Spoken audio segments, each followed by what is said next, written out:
अवधूत परिजन सहित कृष्ण चैतन्य देव श्री राधा कृष्ण पादा सहगण ललिता श्री विशाखा न्यूतांश्च। ओम ज्ञान तिमिरन्धस्य ज्ञानाञ्जनशलाकया चक्षुरुन्मीलितं येन तस्मै श्री गुरवे नमः। श्री चैतन्य मनोभीष्टं स्थापितं येन भूतले स्वयं रूप कदा मह्यं कदाचितं पदान्तिकम्। नमो विष्णुपादाय कृष्णप्रेष्ठाय भूतले श्रीमते भक्तिवेदांत स्वामी निति नामिने।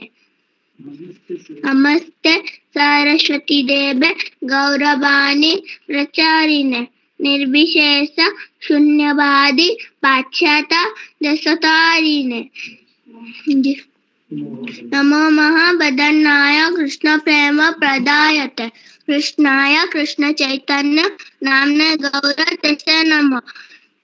तप्त कांचन गौरांगी राधे वृंदावनेश्वरी वृषभानुसुते देवी प्रणमामि हरिप्रिये। हे कृष्ण करुणा सिंधु दीनबंधु जगतपते गोपेश गोपिका कांत राधा कांत नमस्तुते। नीलाचल निवासाय नित्याय परमात्मने बलभद्र सुभद्राभ्य श्री जगन्नाथाय ते नमः। वाञ्छाकल्पतरुभ्यश्च कृपा सिन्धु भवत पतितानां पावनेभ्यो वैष्णवेभ्यो नमो नमः। जय श्री कृष्ण चैतन्य प्रभु नित्यानंद श्री अद्वैत गदाधर शिवासादि श्री गौरभक्तवृंद। हरे कृष्ण कृष्ण कृष्ण हरे हरे हरे राम राम राम हरे हरे। हरि बोल हरि बोल हरि। जय कुनी माता जी, जय कुनी माता जी की जय। माता जी ना कहले कौन? ब्रजेश्वरी भक्त। ब्रजेश्वरी माता जी, जय ब्रजेश्वरी माता जी की जय। बहुत सुंदर माता जी, बहुत सुंदर।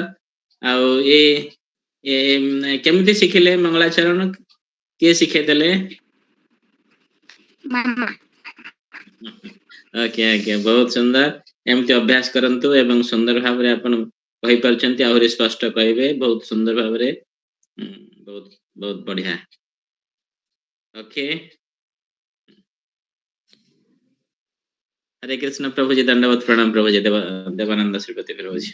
आज्ञा आज्ञा समस्त को दंडवत प्रणाम, आपन को समस्त प्रणाम प्रभु जी। प्रभु जी तो आसीनांती, हमें कौन एबे प्रोग्राम करिया कोंत मंगलाचरण करिक आरंभ कर दवा। हमर जा जिंदा गीता जे पाठ करथले सिंदा गीता आरंभ कर दवा। आज्ञा आज्ञा आज्ञा। हमारो ब्रजेश्वरी माता को अध्याय केते अध्याय रे पढ़ा होची प्रभु? हरे कृष्ण प्रभु, प्रणाम प्रभु। आज्ञा आज्ञा। हरे कृष्ण प्रणाम दंडवत। मंगलाचरण हो शुरुआत कर दवा। काली 23 नंबर श्लोक, काली 22 नंबर श्लोक पर्यंत करथिले माता जी। हमर द्वितीय अध्याय रो 22 नंबर श्लोक पर्यंत माता जी पढ़िथिले। तो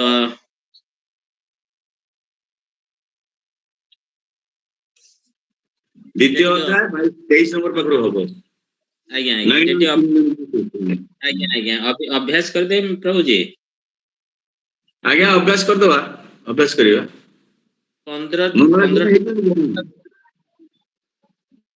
16 ठारू 22 ना प्रभु जी? 16 रो 22। 22। आज्ञा आज्ञा। तो प्रथमे हमर कुनी माता जी ठारू आरंभ करिवा, ब्रजेश्वरी माता जी ठारू ना कोन प्रभु जी? आज्ञा आज्ञा आज्ञा। माता जी आपण भगवत गीता 16 नंबर रो 22 नंबर पर्यंत कहंतो।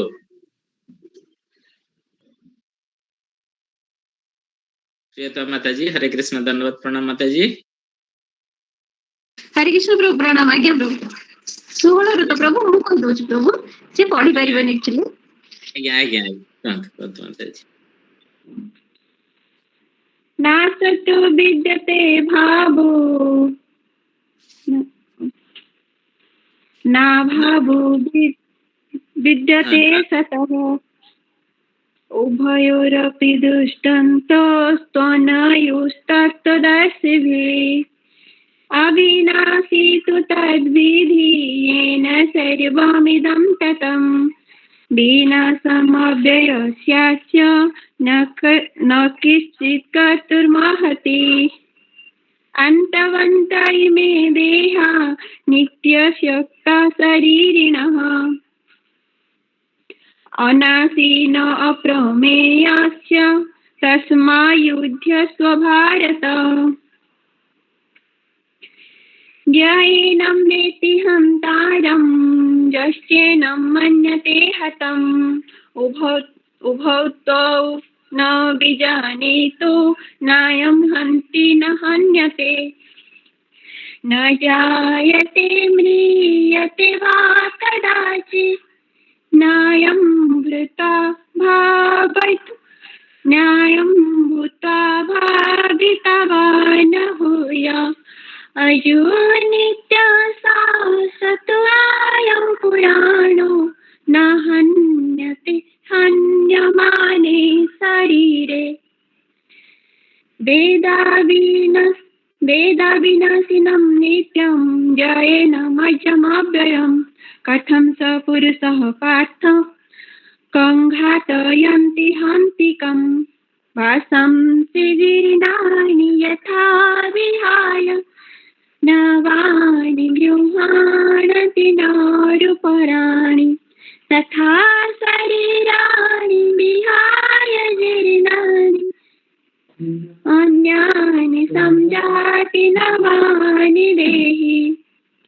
हरि बोल हरि। बहुत सुंदर माताजी अपन बहुत स्पष्ट कहते एवं सुंदर उच्चारण करछंती। नेक्स्ट अपन देवानंद श्रीपति प्रभु जी अपन डिस्ट्रीब्यूट करंतु। आज्ञा आज्ञा सुधीर गोपीनाथ प्रभु अपन पाठ करंतु। मने से जोठी पढ़ले सेठी पढ़िबी मु तो आज्ञा अभ्यास करूचे ना। अच्छा और 16 रु 22 है। ठीक ठीक ठीक मु काढुची प्रभु पढुची आराम 18 पढुची।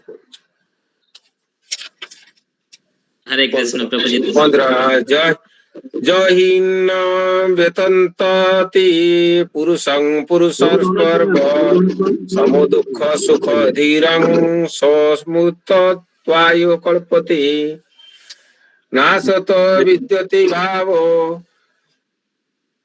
भावो ना भावो विद्यते सत। कौन कहते कि प्रभु प्रभु जी अल्प समय अच्छी झील अच्छी अर्पिता माता जी अच्छी प्रभु जी अच्छी प्रभु जी। अर्पिता माता जी को बाकी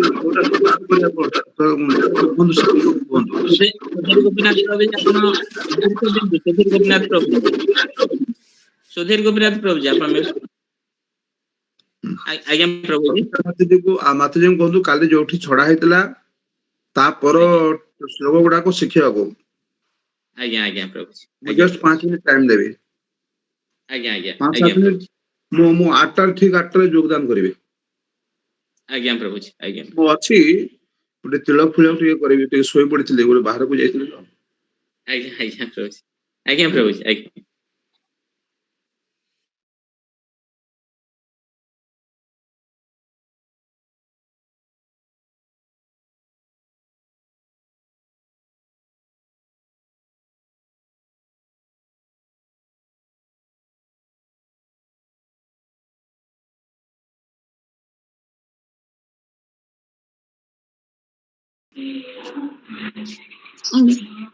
नैनं छिन्दन्ति शस्त्राणि नैनं छिन्दन्ति शस्त्राणि नैनं नास्ति पावकः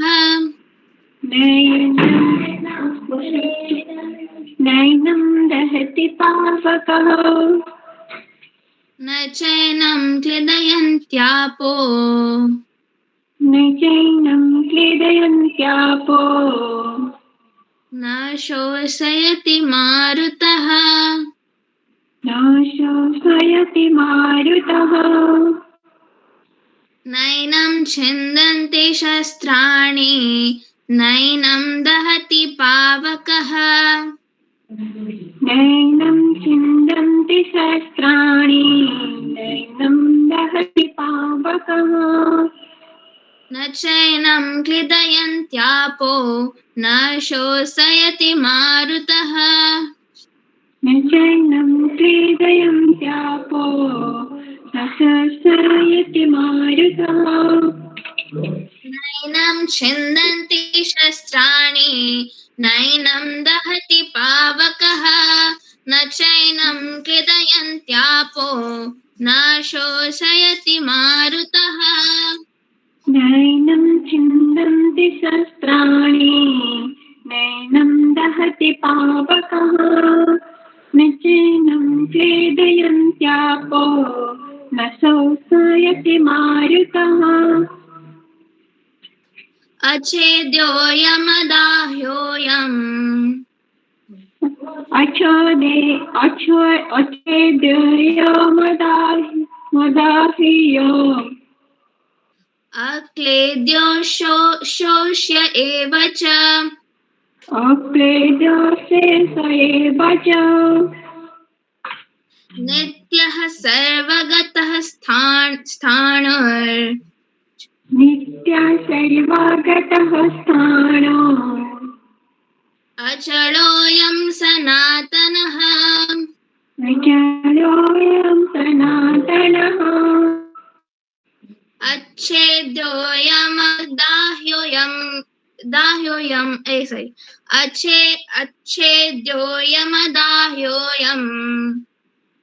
अच्छेद्योऽयं मदाह्योऽयम् अक्लेद्यो शोष्य एव च अक्लेद्यो शोष्य एव च नित्यः सर्वगतः स्थाणुर् अचलोऽयं सनातनः नित्यः सर्वगतः स्थाणो अचलोऽयं सनातनः अच्छेद्योऽयमदाह्योऽयम् अक्लेद्यो शोष्य एव च नित्यः सर्वगतः स्थाणुर् अचलोऽयं सनातनः अच्छेद्योऽयमदाह्योऽयम् अक्लेद्यो शोष्य एव च नित्यः सर्वगतः स्थाणुर् अचलोऽयं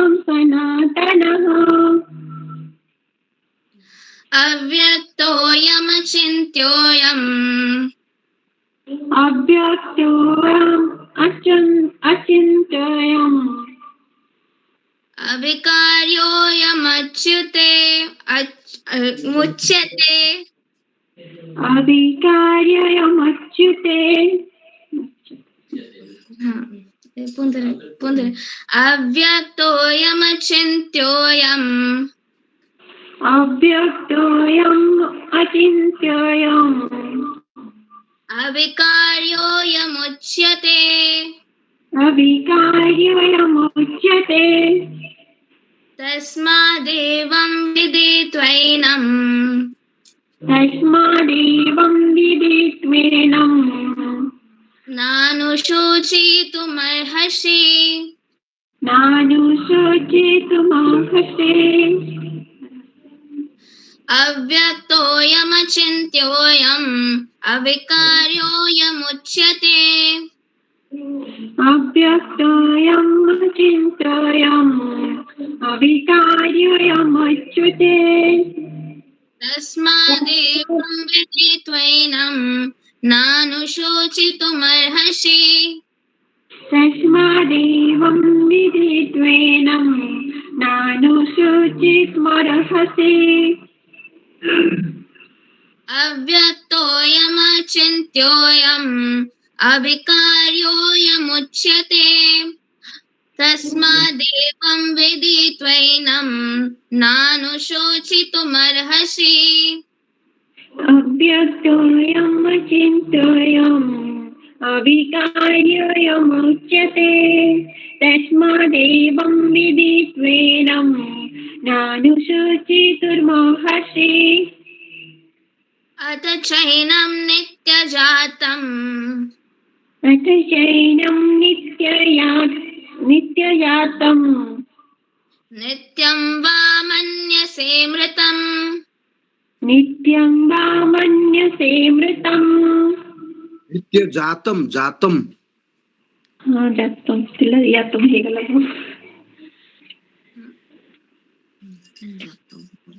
ना एटा तो तापरे तथापि त्वं महाबाहो तथापि त्वं महाबाहो नैनं शोचितुमर्हसि नैनं नैवं माताजी नैनं न नैवम् अछि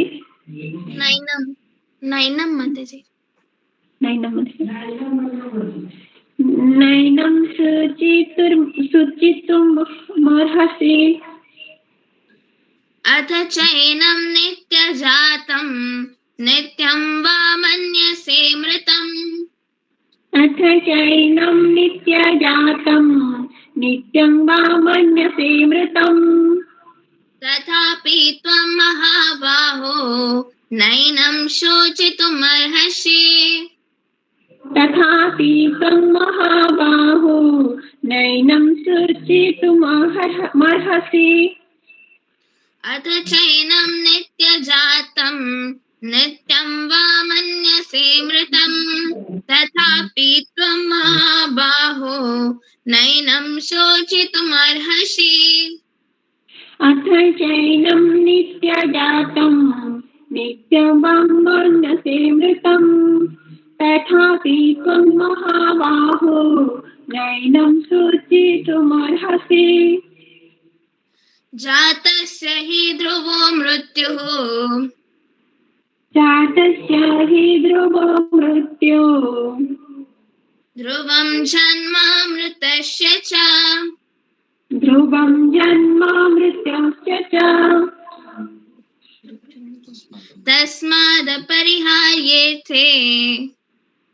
तस्मात् अपरिहार्यर्थे न त्वं शोचितुमर्हसि न त्वं शुचितुमर्हसि जातस्य हि ध्रुवो मृत्युः ध्रुवं जन्म मृतस्य च जातस्य हि ध्रुवो मृत्युः ध्रुवं जन्म मृतस्य च तस्मादपरिहार्येथे न त्वं शोचितुमर्हसि तस्मात् परिहार्यर्थे न त्वं शुचितुमर्हसि जातस्य हि ध्रुवो मृत्युः ध्रुवं जन्म मृतस्य च तस्मादपरिहार्येथे न त्वं शोचितुमर्हसि जातस्य हि ध्रुवो मृत्युः ध्रुवं जन्म मृतस्य च तस्मात् परिहार्यर्थे न त्वं शुचितुमर्हसि हरि बोल हरि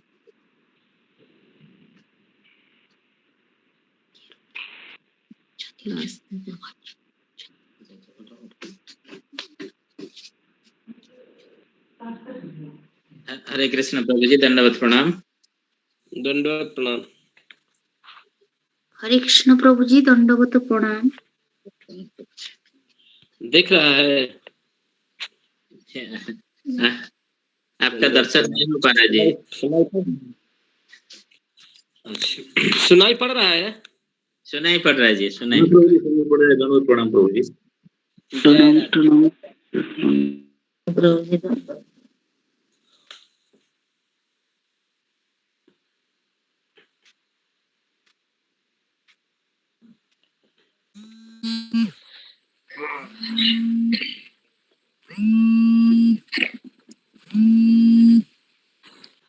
राधे राधे। हरे कृष्णा।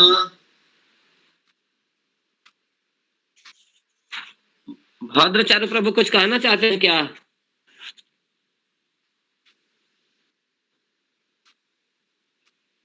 हरे कृष्णा प्रभु जी और 5 मिनट के बाद ज्वाइन करेंगे प्रभु जी, और आए थे अभी थोड़ा लीव। ठीक है चलेगा। जी जी जी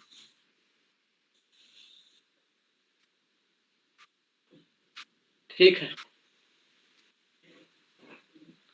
आप स्टार्ट कीजिए प्रभु जी।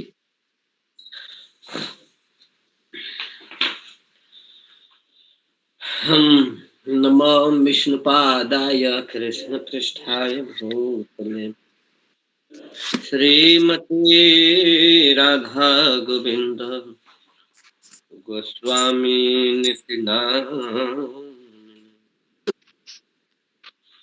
नमस्ते प्रभुपाद देवम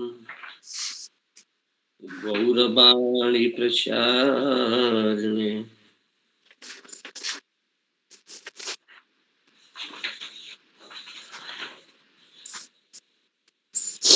निर्विशेषा शून्यवादी कालबंधारणे हरे कृष्ण हरे कृष्ण कृष्ण कृष्ण हरे हरे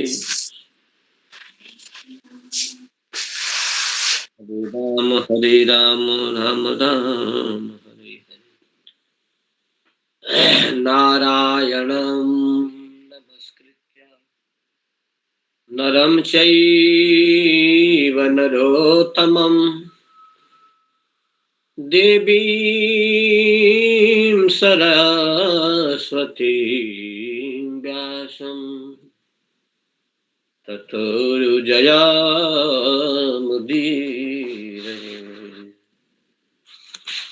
ततो जयामुदीरये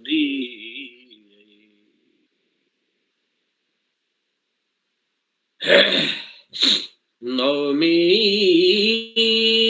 जते ब्रवपुषे तदिदं वराय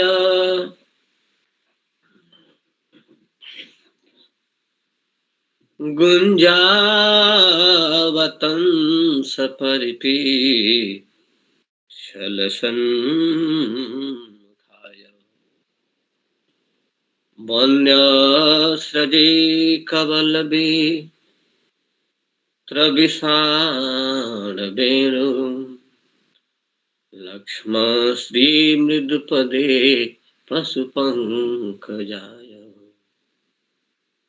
लक्ष्मश्रिये मृदुपदे पशुपङ्कजाय कान्तिः सितामृषतिनीन्दितशारदेन्दु यत्रैकतोऽत्र विलसितामसिताङ्गशोभा वृन्दावने प्रकृतया मुनगाङ्गसङ्गम् राधा मुकुन्दजुगलं तदहं नमामि राधा मुकुन्दजुगलं तदहं नमामि राधा मुकुन्दजुगलं तदहं नमामि चिन्तामणि प्रकर्षन्मसुकल्पवृक्ष लक्षावृते शुशुरभिरभिपालयन्तम् लक्ष्मी सहस्रशतसम्भ्रमसेव्यमानम् गोविन्दमादिपुरुषं तमहं भजामि गोविन्दमादिपुरुषं तमहं भजामि वेणुं कोणन्तमरविन्ददलायताक्षं बर्हावतं शमसितां बुधसुन्दराङ्गम् कंदर्प कोटि कमनीय विशेष शोभम गोविंदमादि पुरुषम तमहं भजामि गोविंदमादि पुरुषम भजामि गोविंदमादि पुरुषम तमहं भजामि गोविंदमादि पुरुषम तमहं भजामि आल अंगानि जस्य सकलेन्द्रियवृत्तिमन्ति पश्यन्ति पान्ति कलयन् ते चिरं जगन्ति आनंद चिन्मय सदोज्वल विग्रहस्य गोविंदमादि पुरुषं तमहं भजामि गोविंदमादि पुरुषं तमहं भजामि गोविंदमादि पुरुषं तमहं भजामि अद्वैतमच्युतमनादिमनन्तरूप माद्यं पुराण पुरुषं नवयौवनं च वेदेषु दुर्लभमदुर्लभमात्मभक्तौ गोविंदमादि पुरुषं तमहं भजामि गोविंदमादि पुरुषं तमहं भजामि गोविंदमादि पुरुषं तमहं भजामि वाञ्छाकल्पतरोऽस्य कृपा सिन्धुभ्यजीव च पतितानां पावनेभ्यो वैष्णवेभ्यो नमो नमः वैष्णवेभ्यो नमो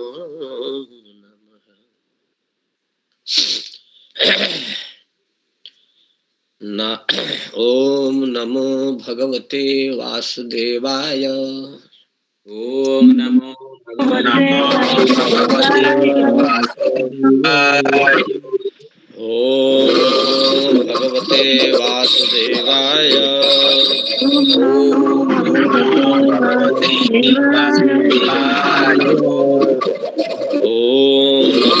भगवते वासुदेवाय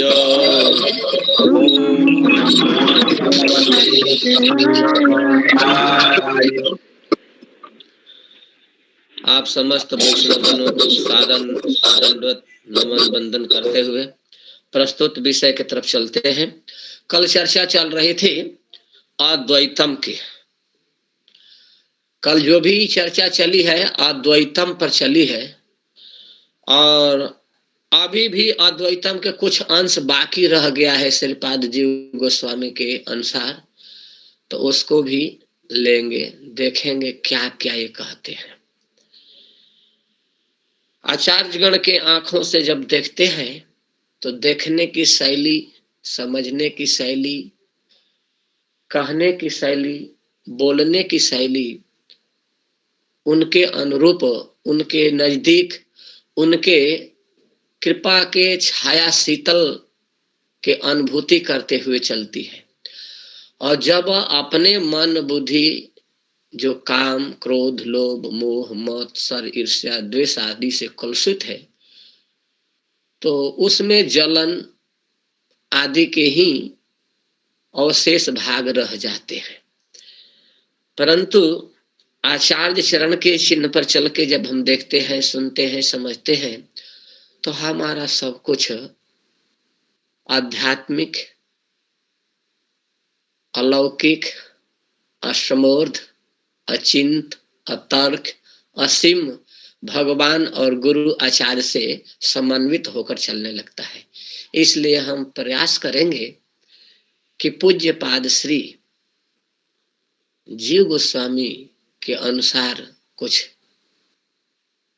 और चले। कल चर्चा चल रही थी कि भगवान का सब कुछ अद्वितीय है और उनके जैसा कोई नहीं है। एको हम द्वितीयो नास्ति, तो अद्वैत है। तो उनके अद्वैत में क्या है? तो भगवान शिव कहते हैं नीति प्रीति पर मारथ स्वारथ, नीति प्रीति पर मारथ स्वारथ, राम सम कोबू न जानत जथारथ, राम सम कोबू न जानत जथारथ।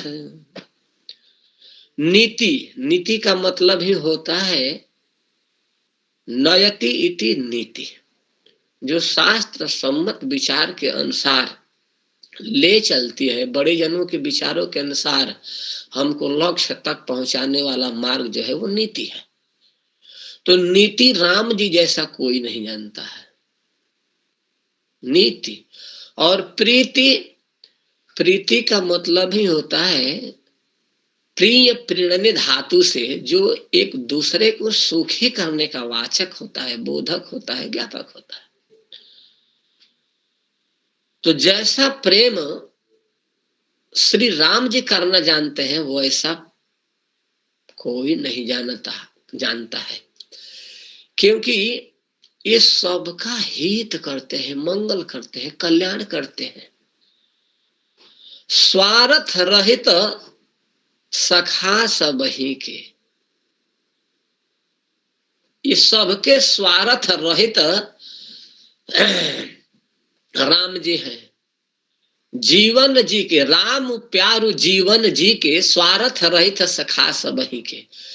ये राम जी जो है ना, जीवन जी के, समस्त जीवों के जीवन है। यानी जीवन जीवे र जीवन, जीवन के जीवन वास्तव में भगवान श्री राम ही है।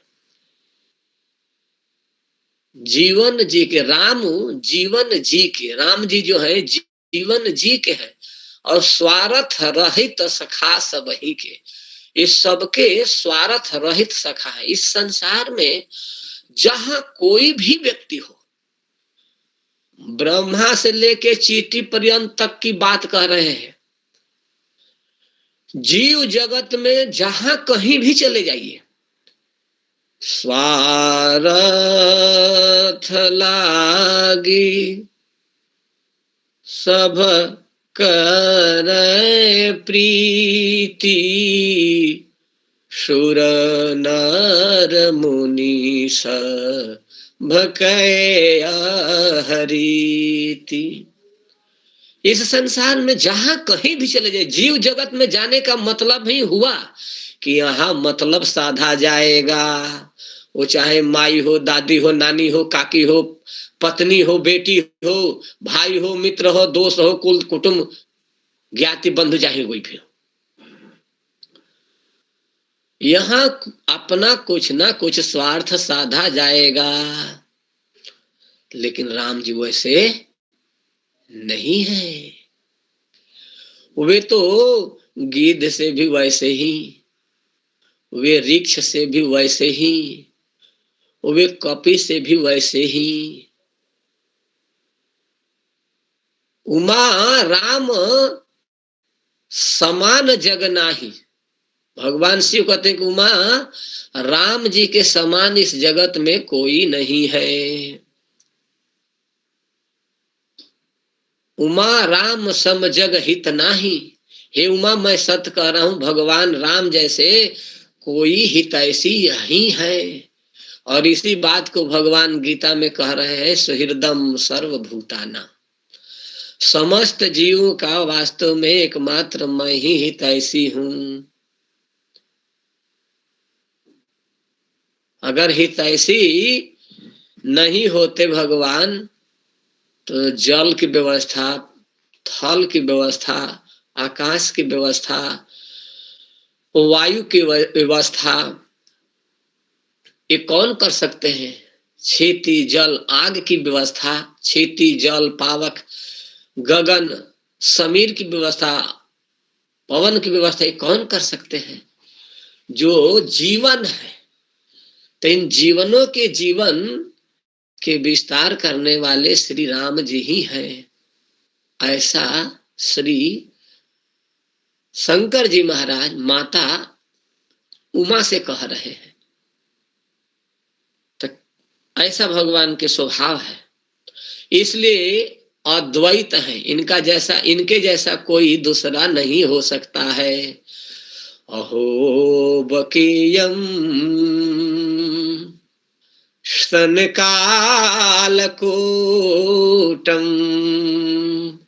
जिघांसया पाय जद प्रसाद्वी लेभे गतिम धातृचितां ततोन्यम कमवा दयालुं शरणं व्रजेम।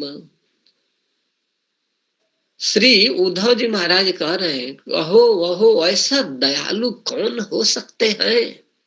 तनिक विचार तो कीजिए कि क्या कोई है? कोई शुरू में ऐसा है, या शुरू में कोई ऐसा है, या ऋषि मुनियों में कोई ऐसा है, या मनुष्य समाज में ऐसा है, या 84 लाख जोनियों में से कोई दिखाई पड़ता हो तो बतलाइए। एक भी नहीं, कोई भी नहीं, होंगे भी नहीं, थे भी नहीं, है भी नहीं। बताइए, ब्रह्मा जी को केवल प्रणाम नहीं किए, भृगु महाराज तक क्रोध आ गया, लेकिन पुत्र होने के नाते उनको क्षमा कर देंगे। चलो कोई बात नहीं, अपना पुत्र है, अब नहीं माना तो क्या करेंगे, छोड़ देते हैं। अब पुत्र नालायक हो जाएगा तो किसको दोष देंगे? मन में मसोड़ कर आदमी रह जाता है। दूसरा का होता तो दंड भी दिया जाता, लेकिन अपने को कैसे दंड देंगे? ब्रह्मा जी भृगु जी के ऊपर मने मने क्रोधित तो हुए, लेकिन कुछ एक शब्द भी नहीं बोले। केवल वो चुपचाप जाके बैठ गए थे। ऋषियों के सभा में चल रहे थे कि आखिर पता कीजिए सबसे बड़े कौन है? ब्रह्मा जी हैं, शिव जी हैं, या विष्णु जी हैं? अग्र पूजा किसकी होनी चाहिए? कि इसमें क्या है, जाकर ले लो परीक्षा में जो पास हो जाएंगे उनको बड़ा मान लिया जाएगा। हुआ कि भाई शिव ब्रह्मा विष्णु की परीक्षा कौन लेंगे? तो परीक्षा लेने के लिए भृगु जी स्वयं ही गए। सबसे पहले अपने पिताजी ब्रह्मा जी के पास गए, वह जाकर बैठ गए। ब्रह्मा जी आए तो उठकर खड़ा हो गए, न प्रणाम किए। राम विष्णु कुछ नहीं बोले, राधे राधे भी नहीं, राम राम जी भी नहीं, जय श्री कृष्ण जी भी नहीं, हरे कृष्ण भी नहीं, कुछ नहीं, मौन रह गए। ब्रह्मा जी इस व्यवहार से बड़ा दुखी हुए। 10वें स्कंद के पढ़िए उठा के अंतिम चरण को, 79वां अध्याय। तो उस समय वहां से उठ के ब्रह्मा जी चले गए और मार दिए लाल के सियाही। पिताजी फेल।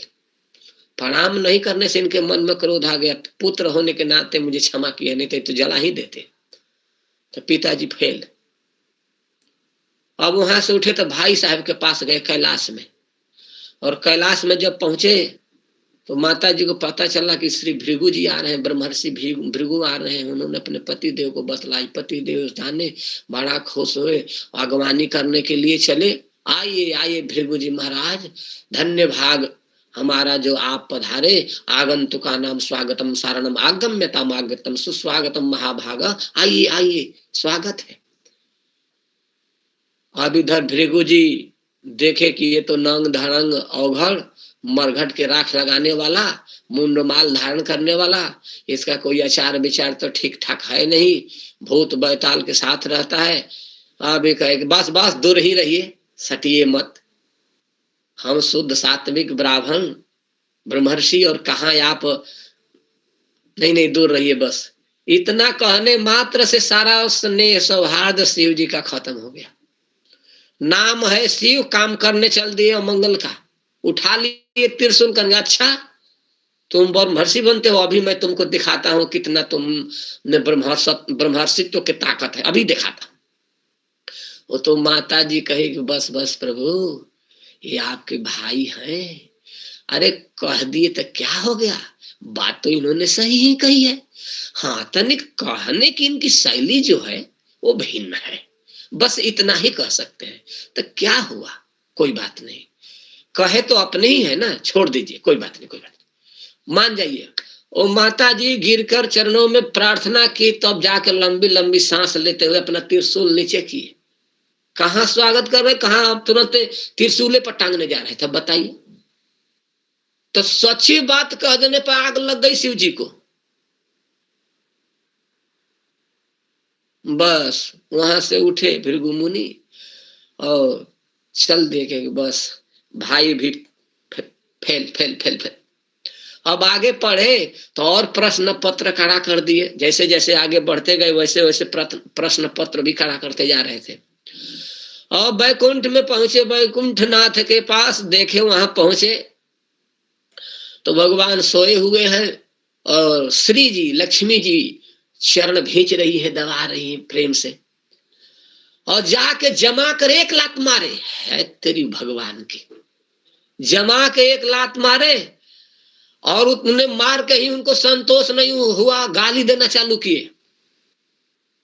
लोग कहते हैं कि ब्राह्मण गाली नहीं देते हैं, ब्राह्मण गाली नहीं देते, ब्राह्मण ही सब कुछ करते हैं, ब्राह्मण से ही सब कुछ सीखना होता है। लेकिन ब्राह्मण ब्राह्मण जैसे गाली देते हैं, शूद्रों जैसा नहीं देते।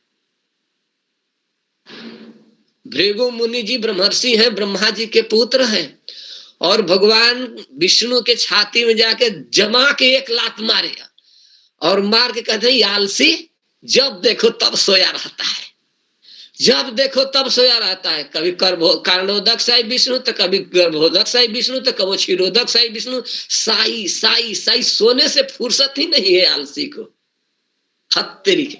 और सृष्टि कर दिया है, सारा संसार के जितने भी लोग हैं मर रहे हैं, इसको जब देखो तब सोया ही रहता है। ये है भृगु जी की गाली। एक भी गाली नहीं दिए, लेकिन कुछ छोड़े भी नहीं, क्योंकि सज्जन लोग, बड़े लोग, महान लोग, शिष्ट जन की गाली की परिभाषा भी अलग अलग है।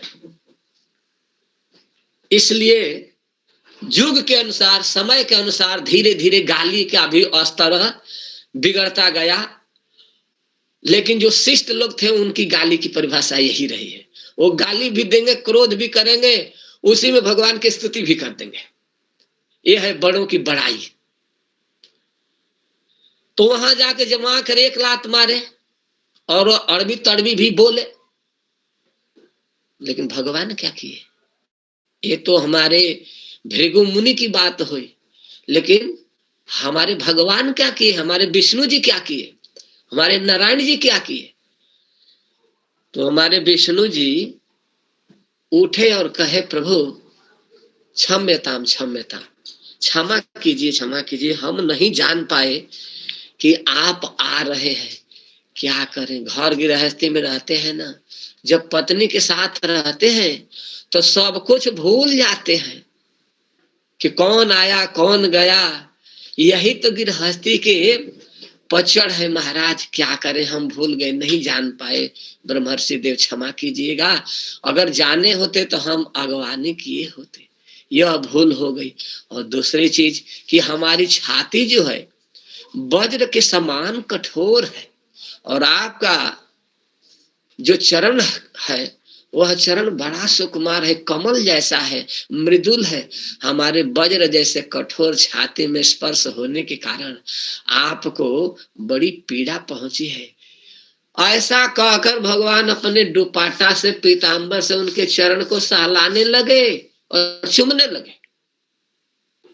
इस व्यवहार को देखकर भृगु जी महाराज बच्चों की तरह रोने लगे और पोका फाड़ फाड़ के, भोकर भोकर के रोने लगे कि कहा मैं नीच कि प्रभु के छाती में लात मारा और इन्होंने उसको किस रूप में लिया और हमारा कितना मान बढ़ाया, और ये भी कहा कि आज मेरा जीवन धन्य हो गया।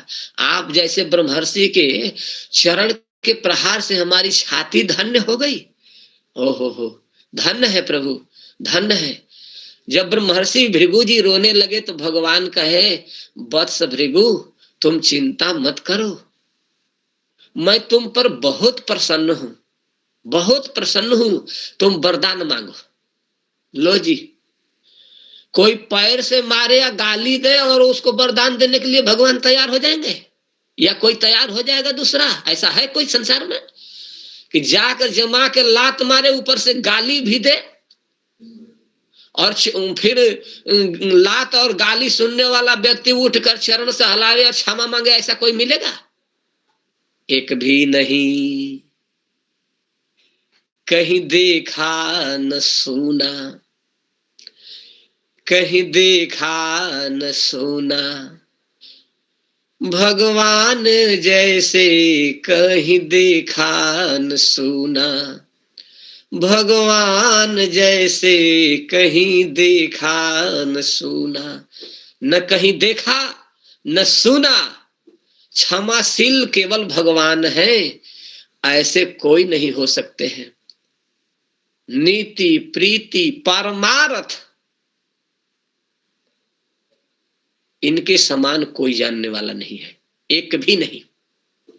भृगु मुनि कहे, रोने लगे तो भगवान कहे कि भृगु जी आप चिंता मत कीजिए, आपने कोई अपराध नहीं किया है। भगवान से भृगु जी कहते हैं कि प्रभु कैसे नहीं अपराध किया हूं, और आप मुझे वरदान किस खुशी में देना चाहते हैं?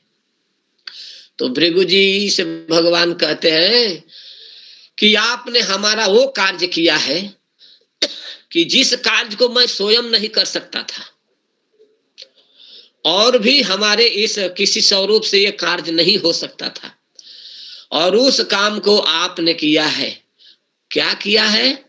कि हमारे जस को, हमारे कीर्ति को, हमारी महिमा को तीनों लोकों में आपने विस्तार कर दिया कि सबसे श्रेष्ठ विष्णु मैं ही हूं। हमारे जस का आपने सुजस चारों तरफ फैलाया है, चतुर्दिक प्रचार किया है। वास्तव में आप जो कार्य किए हैं ऐसा कोई नहीं कर सकता है। ये तो केवल भृगु मुनि ही कर सकते हैं, आप जैसे ब्रह्मर्षि ही कर सकते हैं।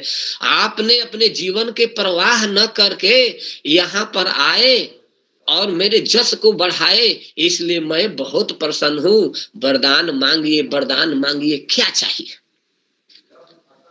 तब उन्होंने कहा कि मुझे अनपायनी भक्ति दीजिए अपने चरणों की, जो कभी दूर नहीं हो सकी। उस अनपायनी भक्ति को दीजिए मुझे। धन दौलत मान बड़ाई एक सब कुछ नहीं चाहिए। तो भगवान ने कहा तथास्तु। भला बतलाइए, किसी के लात मारने से कोई अनपायनी भक्ति का दान करेगा? भगवान कहते हैं कि कृष्ण यदि भक्त छूटे भुक्ति मुक्ति दिया, कृष्ण प्रेम भक्ति कभू ना दे राखीला लुकाइया।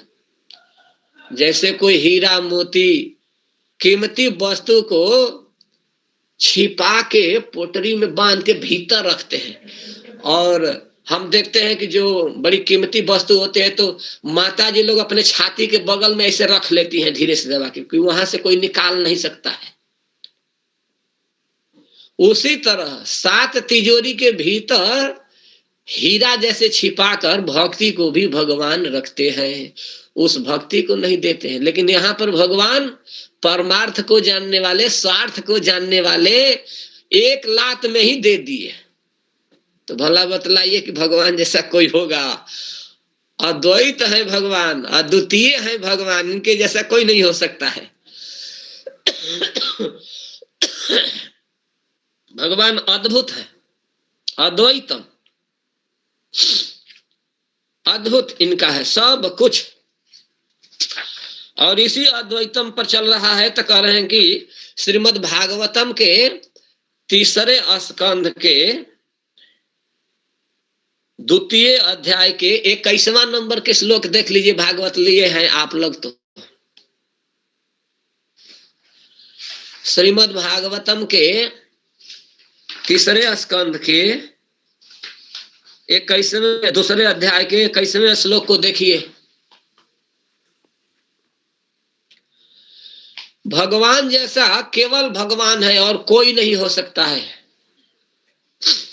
उद्धव जी कह रहे हैं कि स्वयं तो साम्यातिशयस्त्रधीशः स्वराज लक्ष्म्याप्त समस्त कामः बलेम हरदभीषिदलोकपालैः किरीटकोड्डेदित पादपीठः।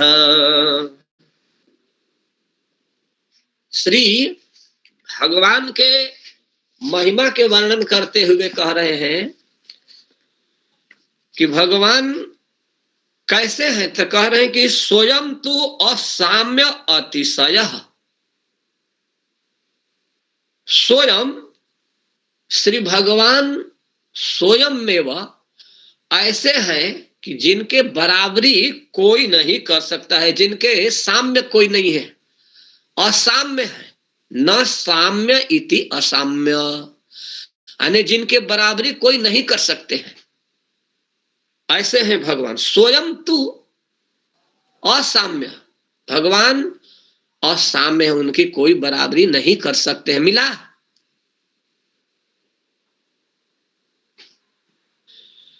और अतिशय, हाँ मिला। हाँ जी, स्वयं त्वसाम्यातिशयस्त्रधीशः।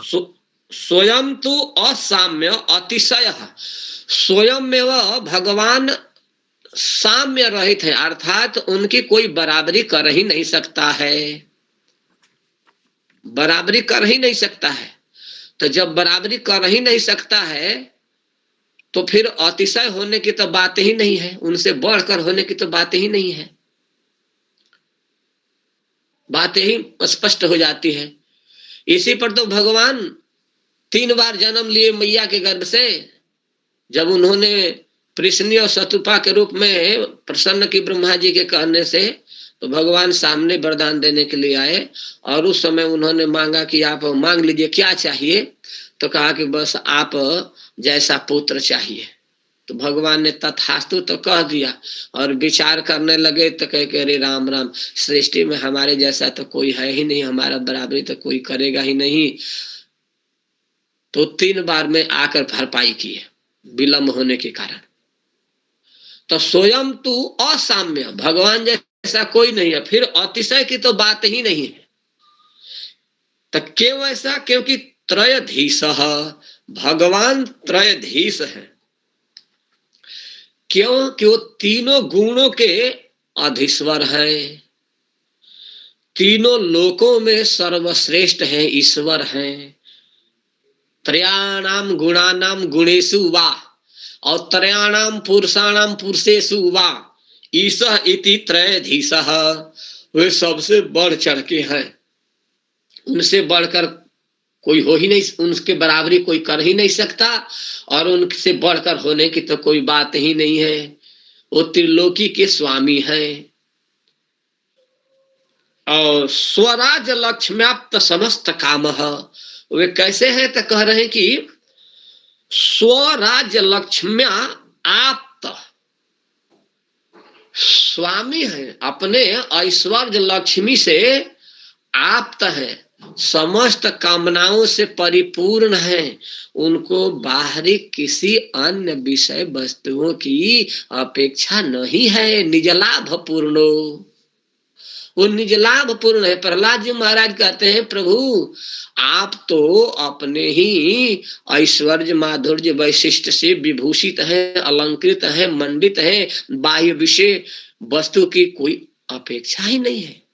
आप तो मान देने के लिए, जीवों पर करुणा करने के लिए करुणा करके ग्रहण करते हैं। मानम तनोति विदधात यत्, जो जो करते हैं तो करुणो वृणुते, आप करुणा करके उसको स्वीकार कर लेते हैं जीव को कृतार्थ करने के लिए। आपको कोई अपेक्षा नहीं है कि स्वराज लक्ष्म्य आप समस्त काम, आप तो अपने आप में स्वयं में पहले से ही पूर्ण हैं, क्योंकि आप को बाहरी अन्य किसी विषय वस्तु की अपेक्षा नहीं है। क्यों? ओम पूर्णमदः पूर्णमिदं पूर्णात् पूर्णमुदच्यते पूर्णस्य पूर्णमादाय पूर्णमेवावशिष्यते। ऐसा उपनिषद का वचन है कि आप पूर्ण हैं, निजलाभ पूर्ण, आप तो समस्त काम, आप सब तरह से भरपूर है। अरे भाई कोई लेन देन तो वो न करता है जिसको कोई अभाव के महसूस हो, कमी हो, तब न कुछ जाता है, लेता है या मांगता है, या उसे अपेक्षा होती है कि हमारे पास ये चीज नहीं है, हमें चाहिए। लेकिन आपको तो जो जो चाहिए वो पहले से ही स्वराज लक्ष्मी प्राप्त है, बल्कि आप ही के पास से कहीं भी जाता है। जहां कहीं भी ऐश्वर्य है, धन है, वैभव है, वो सब आपसे जाता है। और फिर कह रहे हैं कि बलि हरद भी, फिर भी बलि ला के देते हैं, भेंट देते हैं, भेंट देते हैं, आपके चरणों में रखते हैं। फिर कहते हैं कि हम आपके कैंकर हैं, हम आपके सेवक हैं, आप स्वीकार किए। ऐसे करके नमन करते हुए आपके चरणों में लगते हैं। आपको कोई जरूरत नहीं है। न असमान बिगला पयती उत्तरेण अन्वय, ऐसे होने पर भी आप कैसे हैं? तो बलिम हरदभि शिरलो कपाल ही, आप उग्रसेन जी जैसे राजा के सामने जाकर उनको नमन करते हैं, वंदन करते हैं और कहते हैं न मैं आपका किंकर हूं, हमारे लिए क्या आज्ञा है। इस बात को याद करके हमारे सिर में चौकर आने लगता है। जिसके सामने बड़े बड़े देवी देवता सूर नर मुनि झुकते हैं, वे प्रभु उग्रसेन जी के सामने जाके किंकर भाव से कहते हैं कि हम आपके लिए क्या करें, हमारे लिए क्या आज्ञा है। आप अद्भुत है प्रभु, आप अद्भुत है, आप जैसा कोई नहीं हो सकता है।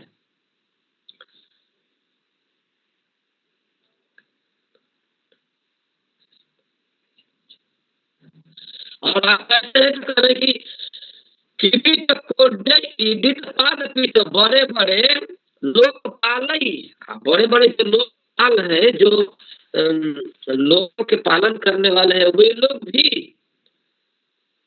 लोकपाल ही, बड़े बड़े लोकपाल लोग बलि लेकर हरदली आते हैं और किरीट कोडे दितपाद पीठ, आपके चरण रखने वाले चौकी को प्रणाम करते हैं, नमन करते हैं। ऐसे आप उग्रसेन जी के सामने झुक कर नतमस्तक होते हैं और कहते हैं कि हमारे लिए क्या आज्ञा है महाराज, क्या आज्ञा है नाना जी। जिनको आप जेल से निकाले, जिनको आप मुकुट पहनाए, और वो वैसे के सामने आप झुकते हैं, तो आप जैसा कौन होगा? कोई नहीं हो सकता है। इसलिए यहाँ कह रहे हैं स्वयं तु साम्यातिशयस्त्रधीशः स्वराज्यलक्ष्म्याप्त समस्त कामः बलिं हरदभे शिरलोकपालैः किरीटकोड्डीडितपादपीठः किरीटकोटि ईडित पादपीठः। करोड़ों करोड़ों मुद्राओं से मंडित बनी हुई किरीट पहनकर करोड़ों करोड़ लोग आते हैं। बड़े बड़े देवी देवता लोग आके या लोकपाल लोग भी आपके वंदना करते हैं। तो भला आप जैसा कौन हो सकता है? कोई नहीं हो सकता है। इसलिए आप अद्वितीय हैं, आपका कोई बराबरी नहीं और अधिक होने की तो बात ही दूर है। इसी बात को कहते हुए बतला रहे हैं दसम स्कंध के 28वें अध्याय में। दसम स्कंध के 28वें अध्याय में बतलाए हैं कि दसम स्कंध के 28वें अध्याय में बतलाए हैं कि एक बार वरुण जी के लोक में नंद बाबा को पकड़ के ले गए और वरुण जी के दूत आए और नंद बाबा के पकड़ कर ले गए। और श्री नंद बाबा वहां जब चले गए तो उनको बड़ा प्रेम से रखा गया। और बाद में मैया जसोदा और ब्रजवासी जन देखे कि नंद राय जी नहीं आए तो सब रोने लगे, हाय हाय करने लगे। फिर कृष्ण बलराम को बतलाया गया तो कृष्ण और बलराम दोनों भाई वहां गए नंद घाट पर। और नंद घाट पर जाकर देखे कि बाबा का यहीं से वस्त्र वस्त्र सब छिटाया है, इधर उधर पड़ा हुआ है, यहीं से बाबा कहीं गए हैं। तो वहीं से वे लोग भी चले गए, यानी भगवान भी चले गए वरुण लोक। और जब वरुण लोक में गए तो वहां भगवान जब पहुंचे हैं तो वर्णन है कि श्री वरुण जी उनको खूब स्वागत किए। भगवान को देखते ही वरुण जी उनके चरणों में गिर गए और गिर कर खूब प्रणाम किए और आदर किए। आदर करके सम्मानित किए और सम्मानित करके बहुत सजाए, हार फूल चोवा चंदन आदि से खूब उनको आह्लादित किए। इस बात को नंद राय जी देखे और देखकर चकित हो गए। देखिए वहां 14 श्लोक से लेकर 17 श्लोक तक का वर्णन है। इति संचिन्त्य भगवान महाकारुणिको हरिहि दर्शयामास लोकम स्वाम गोपानां तमसः परम। मिला श्रीमद् भागवतम के 10वें स्कंद के 28वां अध्याय 14 से लेकर 17 तक। हाँ जी, मिला जी। इति संचित भगवान। हाँ, अब यहाँ पर हाँ कह रहे हैं कि भगवान इति संचिन्त भगवान। भगवान कैसे है? तो भगवान महाकारुणिको हरि, महाकारुणिक हरि। भगवान कैसे है? तो कह रहे कि महान दयालु है, परम दयालु है भगवान। श्री कृष्ण परम दयालु है, परम रसिका शेखर कृष्ण परम करुण, परम दयालु है। परम दयालु भगवान श्री कृष्ण ने इति संचिंत, इस प्रकार के चिंतन करते हुए, विचार करके, सोचकर उन गोपों को माया अंधकार से अतीत जो परे है, दर्शया मास लोकम स्वम गोपा नाम तमसः परम, जो तमस से पार है, यानी अंधकार से परे का लोक है, उस लोक को स्वम गोपा नाम अपने उस धाम का दर्शन कराया, गोपों को दर्शन करवाया। क्योंकि नंद बाबा जब वहां से छूट कर आए थे तो नंद बाबा को लाने के बाद में महल में बैठा दिए और भगवान कृष्ण वहां से चले गए।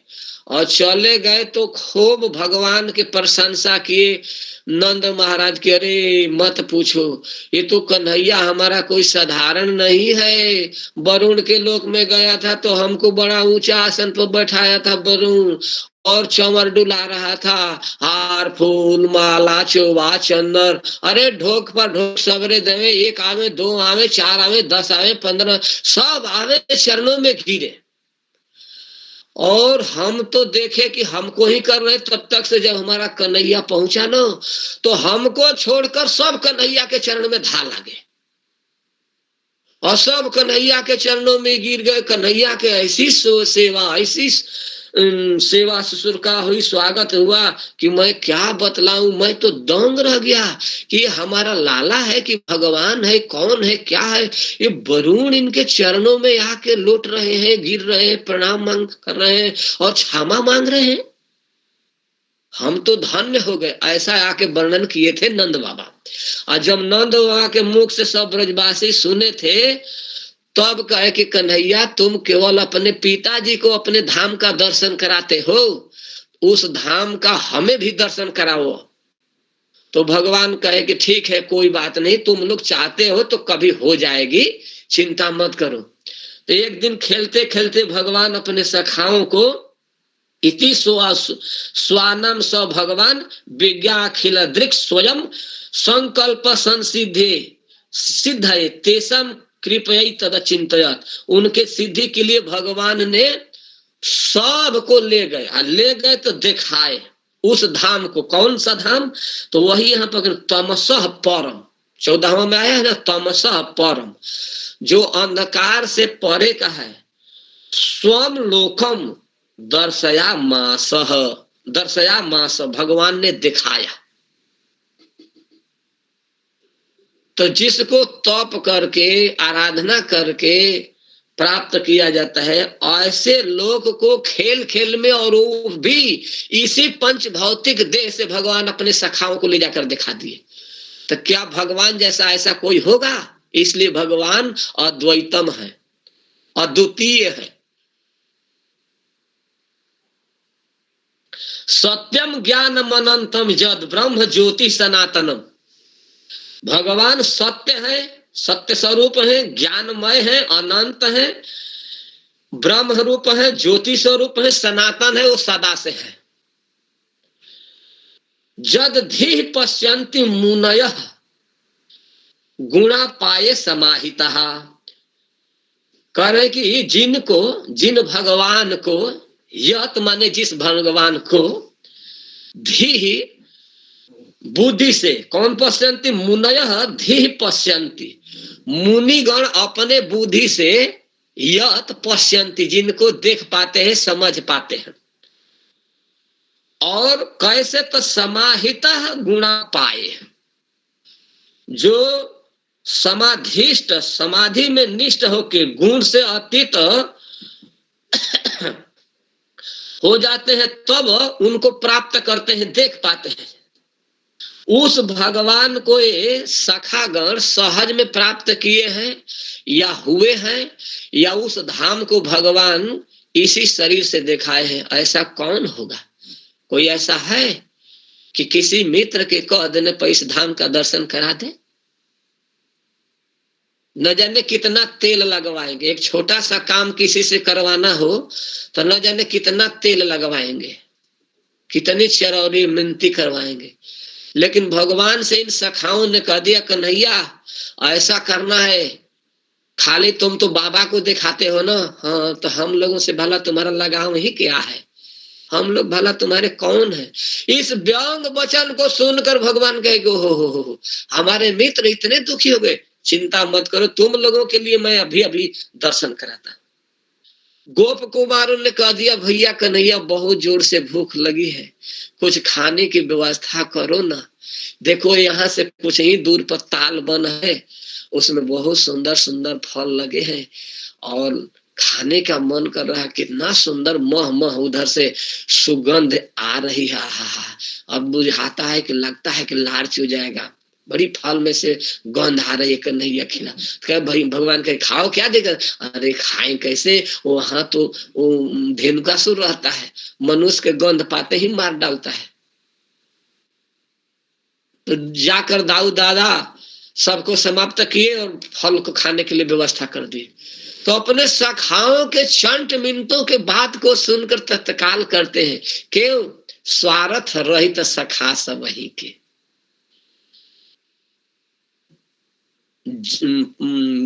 रामू जीवन जी के स्वार्थ, रामू जीवन जी के स्वार्थ रहित सखा सब ही के। वे स्वार्थ रहित सखा है और उन भगवान को तेतु ब्रह्म हृदम नीता मग्न कृष्ण न चोधृता। भगवान श्री कृष्ण उन गोप कुमारों को, अपने सखाओं को उस धाम में वहां ले गए। कहां ले गए? तेतु ब्रह्म हृदम नीता, 13वां नंबर के श्लोक में। उस जिस जलाशय में अक्रूर जी को उन्होंने पहले दर्शन दिए थे, दर्शन कराए थे, उसी हृद में भगवान उन लोगों को ले गए थे। उसी ब्रह्मलोक का उन्हें दर्शन कराए थे, उसी दिव्य अलौकिक जगत का दर्शन कराया था, स्वरूप दिखलाया था। उसी ब्रह्म हृद में भगवान ने उन गोपों को ले गए। महाराज यहाँ ब्रह्म हृद क्यों बोलते हैं इनको? ब्रह्म इसलिए बोलते हैं कि भगवान का जो धाम है वो प्रकाशक स्वरूप है। हृद? और हृद इसलिए कहते हैं कि उसका संबंध नीचे से है। वो नीचे से गए थे, ऊपर से नहीं गए थे। अक्रूर जी स्नान करने गए थे ना भगवान। अक्रूर जी जब लेकर जा रहे थे तो जमुना जी में स्नान करने गए थे ना। जी जी जी जी, तो जी। स्नान करने गए थे और उसी में स्नान करते करते उस लोक का वो दर्शन किए जिस लोक में। हाँ समझ में आ गया? हाँ समझ गए। हाँ तो वहीं से उस लोक का दर्शन हुआ था। तो हृद माने जिसका संबंध उस लोक से था, इसीलिए उसको ब्रह्म हृद कहते हैं। वहीं से होकर जाना था, तो उसी को दिखाए थे।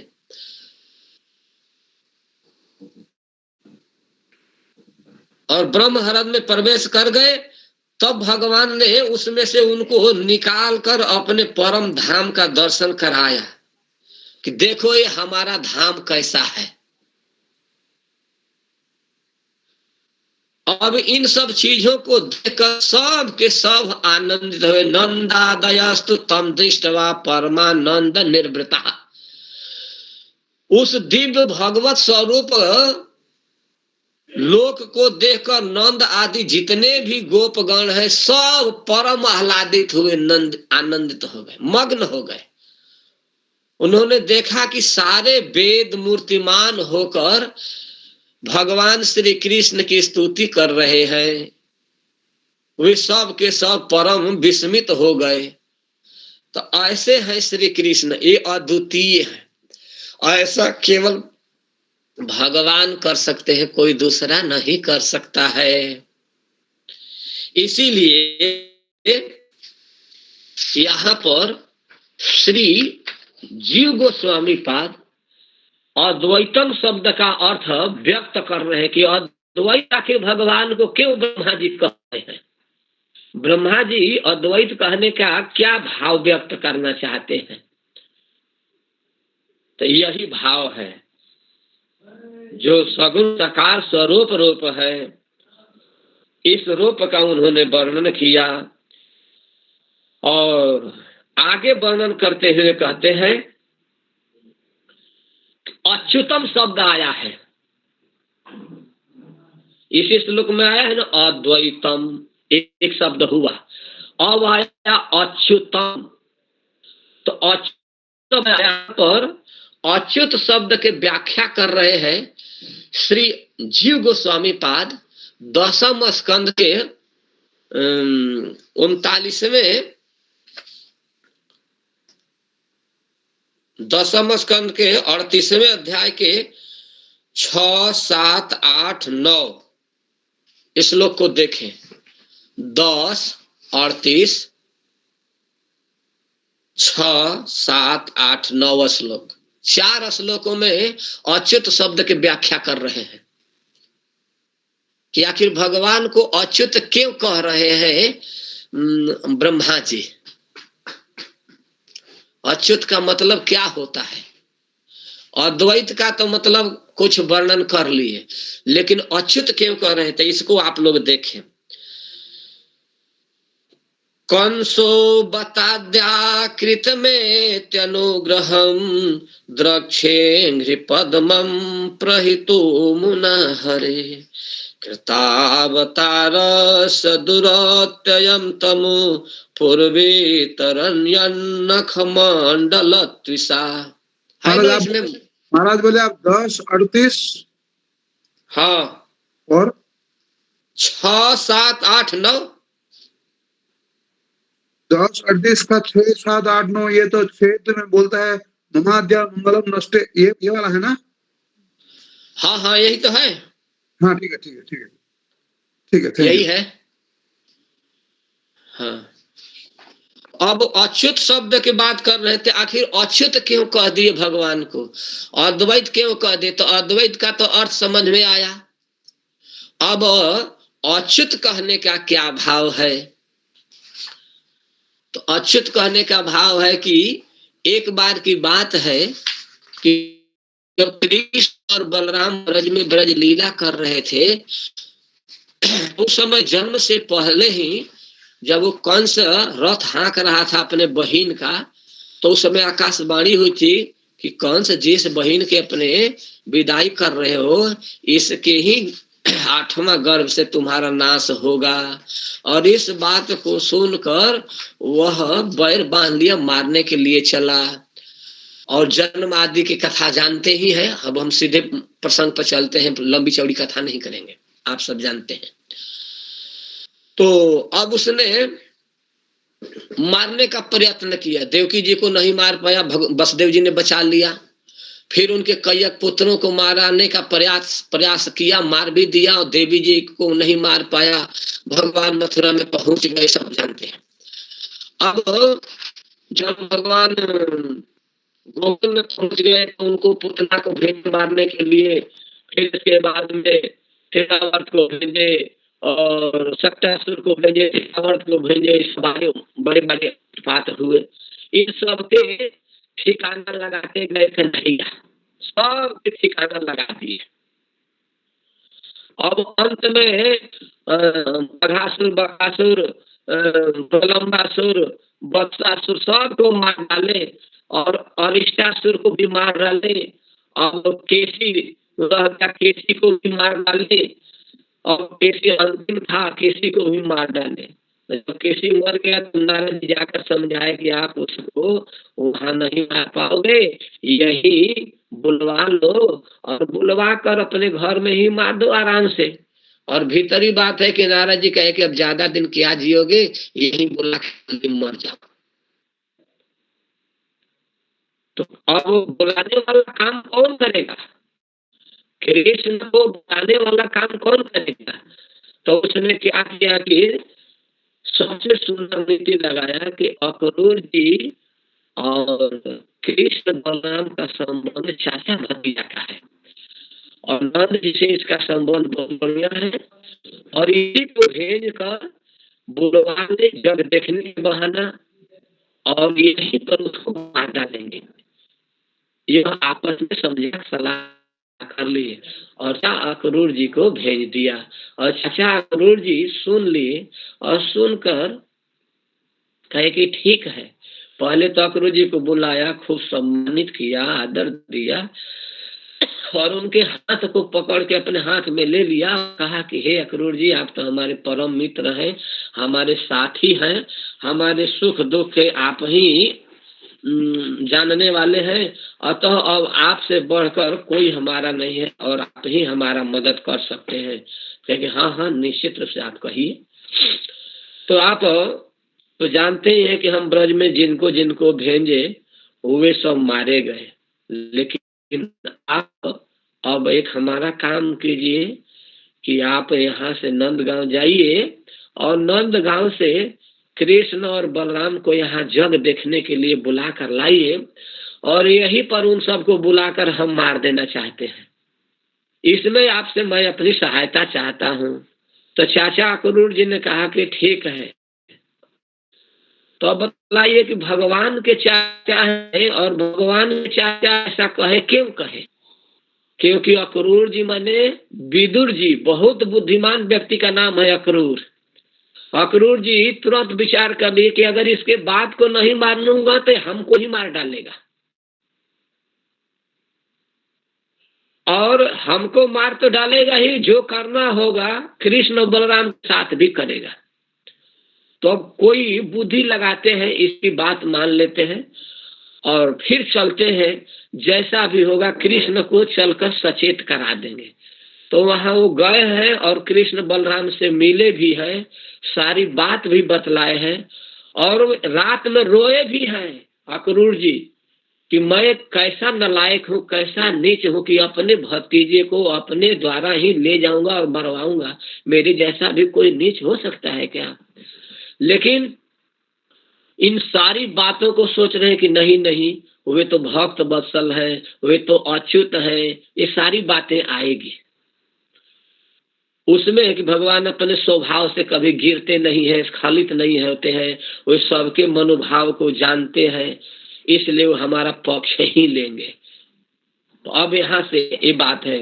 अब वो जा रहे हैं तो क्या क्या सोच रहे हैं कि मेरा तो वास्तव में भाग ही उदय हुआ है कि मैं जा रहा हूँ। कौन से चाहे वो किसी के लिए भले दुष्ट हो, अत्याचारी हो, व्यभिचारी हो, मांगलिक हो, लेकिन हमारे लिए तो मंगलकारी ही कार्य किया है ना। अवश्य ही आज मेरे सारे अशुभ नष्ट हो गए हैं। मम अद्य अमंगलम नष्टम, मेरे आज अमंगल नष्ट हो गए हैं, और मैं भव फलवान शैव, और मेरा जन्म आज लेना सफल हो गया है, फलवान हो गया है। तभी तो नमस्य भगवतः, जिस भगवान को आज मैं नमस्कार करूंगा, साक्षात दर्शन करूंगा। जोगी अंघ्रि पंकजम, किसको नमस्कार करूंगा? जिनको जोगी जन प्रणाम करते हैं, नमस्कार करते हैं, जिनके चरणों कमल में झोंकते हैं, उसी चरण कमल में मैं आज नमन करूंगा, वंदन करूंगा, प्रणाम करूंगा। और यह किसके कृपा से? इस कंस के कृपा से।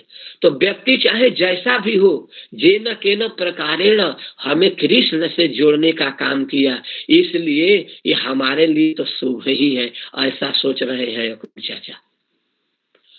ये तो पहली बात है। दूसरी बात कह रहे हैं कि कंसो बताद्या कृतम अनुग्रहम, कंस मेरे लिए अति अनुग्रह कृत अकृत, निश्चित रूप से मेरे लिए खूब सुंदर अनुग्रह किया है। द्रक्षे अंघ्रि पद्मम प्रहिते मुनाहरे, क्योंकि इस कंस के द्वारा मैं आज भेजा गया हूँ, और अमुना मन इस कंस के द्वारा भेजा जा रहा हूँ।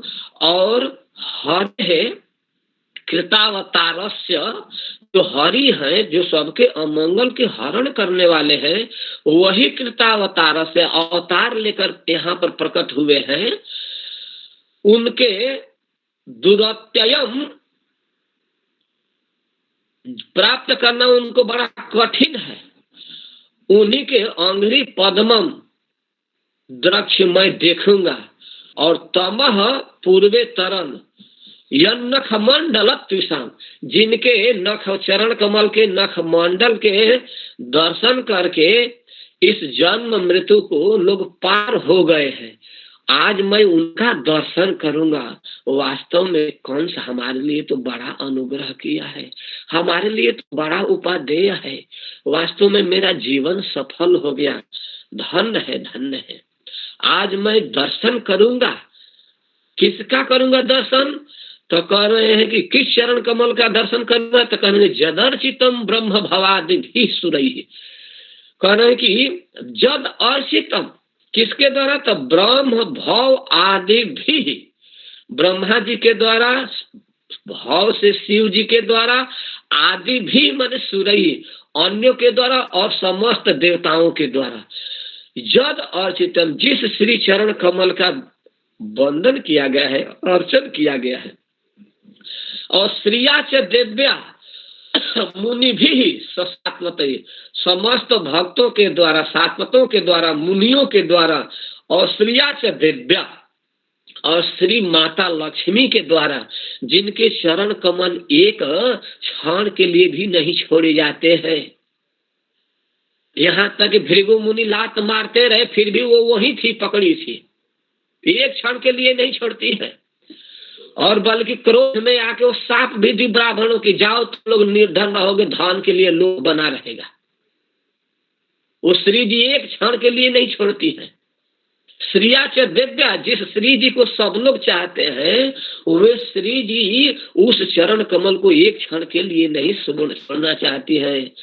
ऐसा वो चरण कमल है। तो उस चरण को मैं आज देखूंगा। जब गोचारणाय, गोचारण करने के लिए अनुचरई शरद बने, जो वन वन में घूमता रहता है, ओहो, वह कैसा दिव्य चरण कमल है, जिसको ब्रह्मा जी पूजते हैं, शिव जी पूजते हैं, देवता पूजते हैं, मुनिजन पूजते हैं, समस्त भक्त गण पूजते हैं। अरे औरों की तो बात छोड़ दे, स्वयं लक्ष्मी जी पूजती हैं। और वही चरण कमल गाय चराने के लिए वन वन में अपने सखाओं के साथ घूमता है।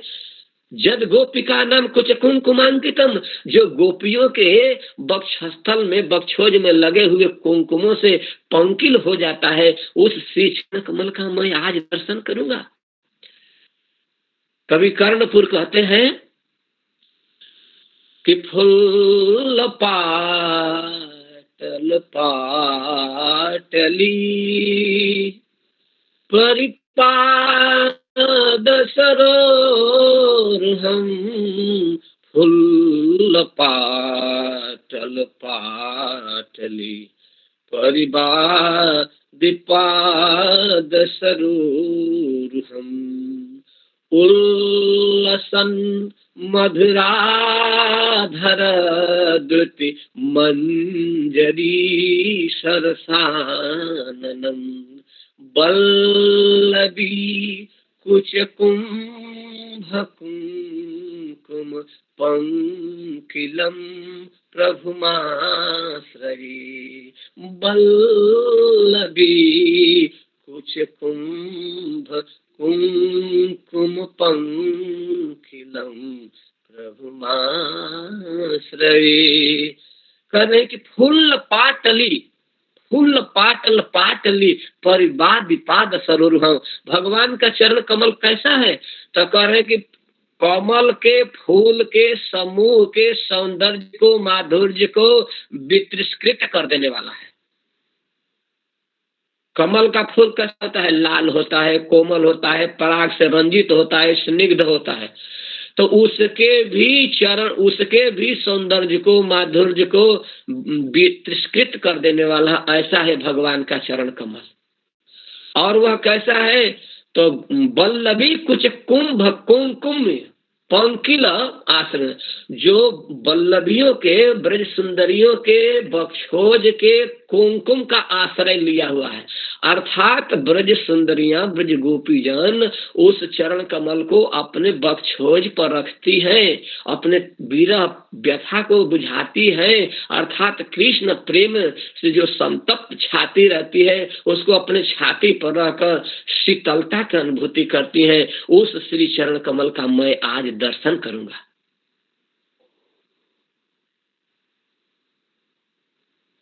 दक्षामिनूनम सुकपोलनासिकम स्मितावलोकारुणकंजलोचनम मुखम मुकुंदास्य गुडालकावृतम प्रदक्षिणम में प्रचरन्ति वै मृगा। उस भगवान का आज मैं दर्शन करूंगा, जिनका सुकपोल नासिकम, सुंदर कपोल है, गंडस्थल है, सुंदर नासिका है, और स्मित हंसी है, अवलोक बड़ा सुंदर है, जो करुणा से, और कंजक के समान जिनके नेत्र हैं। ओहो, क्या कहा जाए? मुखम मुकुंदस्य, उस मुकुंद के मुख का मैं दर्शन करूंगा। गुडालकावृतम, जिनके टेढ़े टेढ़े काले काले बाल हैं, आज मैं दर्शन करूंगा। कैसे पता चला? तो मैं प्रदक्षिणम मृगा चरंती वही, क्योंकि मुझे प्रदक्षिणा करते हुए मृग जा रहे हैं, इससे सिद्ध हो गया कि मैं आज भगवान अच्युत का दर्शन करूंगा। अच्युत क्यों कह रहे हैं? अच्युत इसलिए कह रहे हैं कि स्यादेव अच्युत दर्शनम, जो 5वां श्लोक में आया है, 6वां से ऊपर 5वें नंबर के श्लोक में अच्युत शब्द आया है, तो वो अच्युत है। जब उनके मन में ऐसा भाव आया, मुझे दूध मत रखना,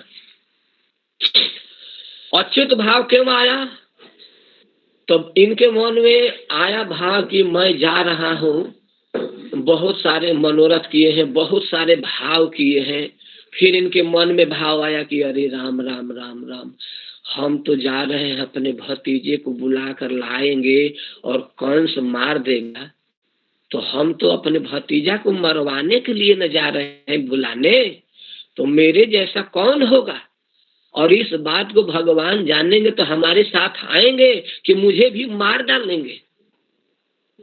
कोई ऐसा व्यक्ति है जो कि जान जाए कि हमको मरवाने के लिए ले जाता है तो हम इसके साथ जाएं? ना ना ना ना, निश्चित रूप से वो मार डालेगा। अगर इस बात से अगर कृष्ण दुखी होंगे, बलराम दुखी होंगे, तो क्या होगा? तब कह रहे कि नहीं, वो अच्युत है। अच्युत क्यों कहे हैं अक्रूर जी? अच्युत इसीलिए कहे कि अच्युत कहने का भाव है कि उनके मन में यह भाव है कि श्री कृष्ण अपने शील से, अपने स्वभाव से, अपने ज्ञान से, अपने वैराग से, अपने ऐश्वर्य से, अपने स्वरूप से कभी स्खलित नहीं होते हैं।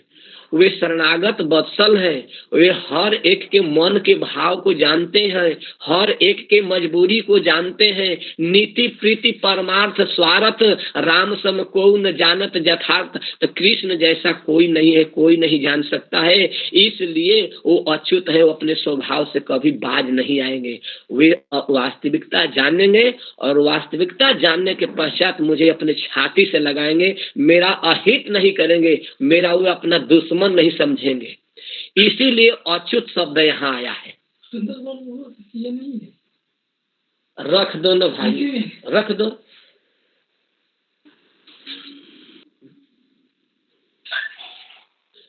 अच्युत का मतलब ही यही हुआ। इसीलिए ब्रह्मा जी भी भगवान की स्तुति करते हुए कह रहे हैं अद्वैतम अच्युतम, जो अपने शील से, स्वभाव से, ऐश्वर्य से, पद से, स्नेह से, मर्यादा से कभी स्खलित न हो। भक्त में दुर्गुण भी रहते हैं, ऐसा नहीं कि जो भक्त हो गए चंदन लगा लिए, तिलक लगा लिए, कंठी बांध लिए या भक्त हो गए तो उनमें दुर्गुण नहीं रहते हैं, रहते हैं, निश्चित रहते हैं। गुण अवगुण सबके उर रही, गुण और अवगुण सबके उर में रहते हैं, हृदय में रहते हैं, लेकिन भगवान उन सब का ध्यान नहीं देते हैं। क्यों? क्योंकि भगवान इन सब को ग्रहण ही नहीं करते हैं। रहती न प्रभु चित चूक किए की करती सुरति सय बार हिए की। भगवान के हृदय में ये ध्यान ही नहीं रहता है, भगवान के हृदय में इन सब का महत्व ही नहीं रहता है। उनके मन में तो केवल याद ये रहता है कि ये फूल माला चढ़ाया है, ये हमारे लिए तुलसी पत्ता चढ़ाया है, ये हमारे लिए गेंदा के पुष्प चढ़ाया है, ये हमारे लिए जल चढ़ाया है, ये आपका है। तो भगवान के चित्त में नहीं रहता है। रहती न प्रभु चित्त चूक किए की, वो चूक किया है, कुछ गलती किया है, इन सब चीज पर भगवान नहीं ध्यान देते हैं। क्योंकि जो गलती बाली किया था वही गलती विभीषण जी भी किए थे, सॉरी सुग्रीव जी भी किए थे, और जो रावण गलती किया था वही गलती विभीषण जी भी किए थे। लेकिन सो राम सपने नहीं हेरी, उसको राम जी कभी स्वप्न में भी याद नहीं किया।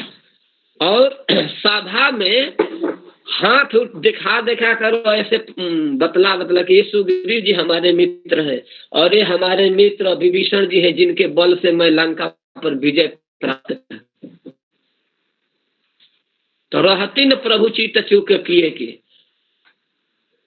वर्णन करते हैं गोस्वामी जी की सोई कुचाली सुकंठ की नहीं, वही कुचाली सुकंठ किया। और विभीषण केरी, विभीषण भी वही कुचाली किया, लेकिन सोन राम सपने ही हेरी। राम जो उसको स्वप्न में भी कभी नहीं सोचे न देखे कि ये हमारा भक्त गलती भी किया है।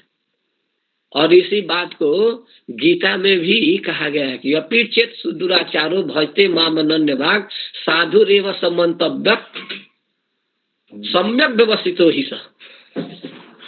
9 अध्याय 9 में शायद 29 या 30 नंबर के श्लोक होगा, तो उसमें भी भगवान यही बात कहेंगे, वो साधु ही है, वो अच्छा ही है, उसको अच्छा ही मानना चाहिए। तो अच्युत कहकर यह कह रहे हैं कि भगवान अपने शील से, स्वभाव से कभी नहीं गिरते हैं, किसी में कमी नहीं देखते हैं। तो इस तरह से भगवान अच्युत है। अच्युतम, अच्युतम के समम राम नारायण। तो हमारे भगवान श्री अच्युत हैं। इनकी लीला, इनकी गुण, इनकी माधुरी, इनकी विशेषता अद्भुत है। और इसी बात को अक्रूर जी सोचते हुए जा रहे हैं और उनके मन में अभिलाषा है कि वे अच्युत हैं, वो किसी प्रकार से हमारा अमंगल नहीं होने देंगे। अब इस बात को सोचकर अक्रूर जी के मन में ढाढ़स आ गया कि नहीं नहीं, वो अच्युत है। अतः हमारे सारी परिस्थितियों को हमारा भतीजा समझ लेगा और कभी भी भूल कर मुझ पर अशुभ दृष्टि से या विचार से संकल्प नहीं करेगा। इसीलिए यहाँ पर ब्रह्मा जी अपने अच्युतम शब्द का प्रयोग किए हैं। अद्वैतम अच्युतम अनादिम। अब कितना टाइम है? अभी तो टाइम तो नहीं है हमारा, नहीं है ना? नहीं, समय नहीं है। लेकिन एक मुझे मेरे मन में एक मतलब जानने की इच्छा है। हाँ। तो आप बोले कि वो सुग्रीव और बाली, ये दोनों का तो गलती तो मैं सुना हूँ, लेकिन ये विभीषण का गलती और रावण तो गलती किए हैं सीता जी को चोरी करके, तो विभीषण ने क्या गलती किए थे मुझे मेरे ज्ञान में नहीं है। सुग्रीव जी क्या गलती किए थे वो जानकारी है? हाँ जी, सुग्रीव जी क्या गलती किए थे, क्या किए थे, वो जानकारी है? हाँ, वो तो तारा को ये किए थे ना, तारा को अपना पत्नी के हिसाब से ग्रहण कर लिए थे अपना। तो विभीषण जी भी मंदोदरी को अपना बना लिए थे, रह रही थी उन्हीं के साथ ना। और तारा भी पतिव्रता नारी है और मंदोदरी भी पतिव्रता नारी है। लेकिन ये कब रहते? ये तो मंदोदरी तो रावण के साथ ही थे सब समय थे, लेकिन रावण के मरने के बाद कहाँ गई? नहीं, मरने के बाद वो ऐसा हुआ, वो तो भगवान की इच्छा से ऐसा ही हुआ। हाँ, वो बात है। क्योंकि सारी व्यवस्था ईश्वरीय व्यवस्था है ना। राजा बनने के बाद में उन्होंने सबको संभाल के रखा और धर्म पूर्वक राज किया। जब विभीषण को कृपा करने के बाद विभीषण ने ऐसा काम किए हैं, वही बात है। ठीक है, बाद में किए। हाँ, बाद में किए। ठीक है। हाँ, दो किसका कोई तो पूछ सकते हैं। डंडा क्या रखा है? मच्छरदानी बांधने के लिए। मच्छरदानी बांधते हैं। आकार का आप प्रश्न दिखा रहे हो प्रभु जी। अनपाइनी भक्ति जो बोले प्रभु जी, दंडवत प्रणाम। ये क्या है अनपाइनी भक्ति जो भृगु मुनि का बारे में बोले थे? ये समझे नहीं। अनपाइनी भक्ति देखिए, अपाई माने होता है दूर होना, और अनपाई माने होता है जो कभी दूर न हो। तो अपाई भक्ति माने तक भक्ति कभी छूट भी जाती है, कभी दूर भी हो जाती है। लेकिन अनपाइनी भक्ति का मतलब कि जो कभी न छूटे, कभी भी भक्ति बाधित न हो, हर श्वास प्रश्वास में चलती रहे। माने चित्त वृत्ति से वो अलग हो ही न वो भक्ति। माने वो लघु संज्ञा करे तो भी, शौच क्रिया करे तो भी, भोजन करे तो भी, और वो किसी भी अवस्था में, अब कहाँ तक वर्णन करे, खाइते सोइते जथा तथा नाम लय वाली बात है। वो अनपाई है। जैसे श्वास लेते हैं तो जगे हैं तो भी श्वास ले रहे हैं, सोए हैं तो भी श्वास ले हैं, लेटे हैं तभी ले रहे हैं, चल रहे हैं तभी ले रहे हैं, बोल रहे हैं तभी ले रहे हैं, सुख में है तभी ले रहे हैं, दुख में है तभी ले रहे हैं, अनुकूल प्रतिकूल सारी परिस्थितियों में हम श्वास ले रहे हैं। उसी तरह अनुकूल प्रतिकूल समस्त परिस्थितियों में आपकी भक्ति बनी रहे, एक रस चलती रहे, इसको कहते हैं अनपायनी भक्ति। समझ में आया? बहुत बहुत धन्यवाद प्रभु जी, बहुत बहुत धन्यवाद प्रभु जी, बहुत सुंदर प्रभु जी, बहुत सुंदर। धन्यवाद, प्रणाम प्रभु जी। ठीक है प्रभु, दंडवत प्रणाम। बहुत प्रणाम। हरे बहुत बहुत धन्यवाद। दंड साथ में मिलेंगे तो। दंड। ठीक है प्रभु, प्रणाम प्रभु। वांछा कल्प दंडवत प्रणाम प्रभु। जो जय बच्चा एक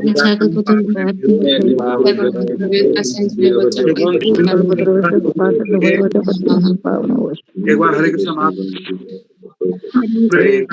कृष्ण हरे कृष्ण कृष्ण हरे हरे राम राम राम हरे हरे राम राम हरे हरे राम मैं एक प्रश्न करना चाहता हूँ आप लोग में से। हरे कृष्णा, हरि बोल। मैं ये जानना चाहता हूँ भद्राचार्य प्रभु की जो शैली चल रही है, ये अनुकूल है, सबको अच्छा लग रहा है भक्तजनों को? बहुत बहुत अच्छा लगता है। बहुत अच्छा, बहुत अच्छा। जबकि इसमें हमारी कोई अपनी शैली नहीं है, इससे सारी शैली जीव गोस्वामी पाद है। हम केवल इतना ही कर रहे हैं कि उस श्लोक को वहां पूरा खोल के निकाल देते हैं, और इसमें संक्षिप्त रूप से संकेत किए हैं टीका में, और हम भागवत से पूरा निकाल दे रहे हैं, इतना ही अंतर कर रहे हैं। वो जो लेकिन ये जीव गोस्वामी जो संक्षिप्त में बोल रहे हैं, हम इसको निकाल नहीं पाते महाराज। बोलने के बाद भी हमको समय लगता है निकालने के लिए। जी जी जी जी। सच का ये सच। आप जो बोल रहे थे तो वो जीव गोस्वामी के टीका में मुझे दिखाई भी नहीं दे रहा था, आप बोलने के बाद दिखाई दे रहा है। अच्छा,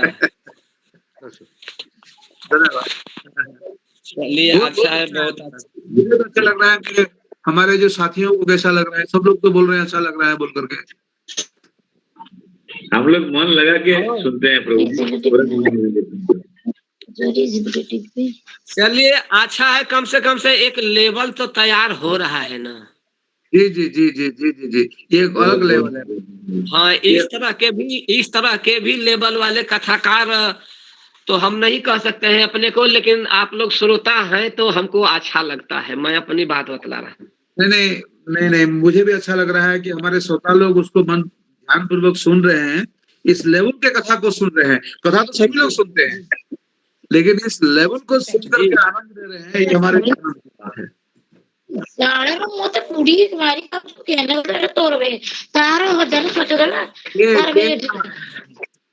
प्रमिला, ठीक है, तो बंद करो तुम्हारा। ओके प्रभु जी, बहुत बहुत धन्यवाद। तो समय हो गया आज। ठीक है, दंडवत प्रणाम, सबको दंडवत प्रणाम। हरे कृष्ण। धन्यवाद, प्रणाम प्रभु जी, धन्यवाद। हरे कृष्ण प्रभु। प्रभु आपण फोन करथिले, सब लोग सोई पड़थिले। हां, आज्ञा से परे कहबी प्रभु।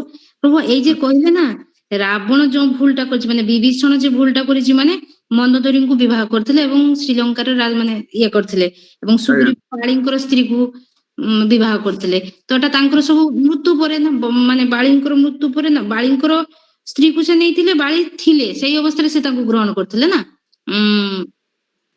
तो एठी माने विभीषणकर भूलटा कोन हैला, से कहिले जे नहीं, विभीषणकर भूल किछि नाही, से अपहरण करनाथि, कि तांकर माने जो धर्म तांको जो माने तांकर कहया गले तांकर भाउज आज्ञा जीवे लगे तांको से ग्रहण करछथि, एटा तांको ପାଇଁ निंदनीय नुहे कारण भगवान को इच्छा अनुसार से काम से करछथि आज्ञा आज्ञा बुझिबले हम्म,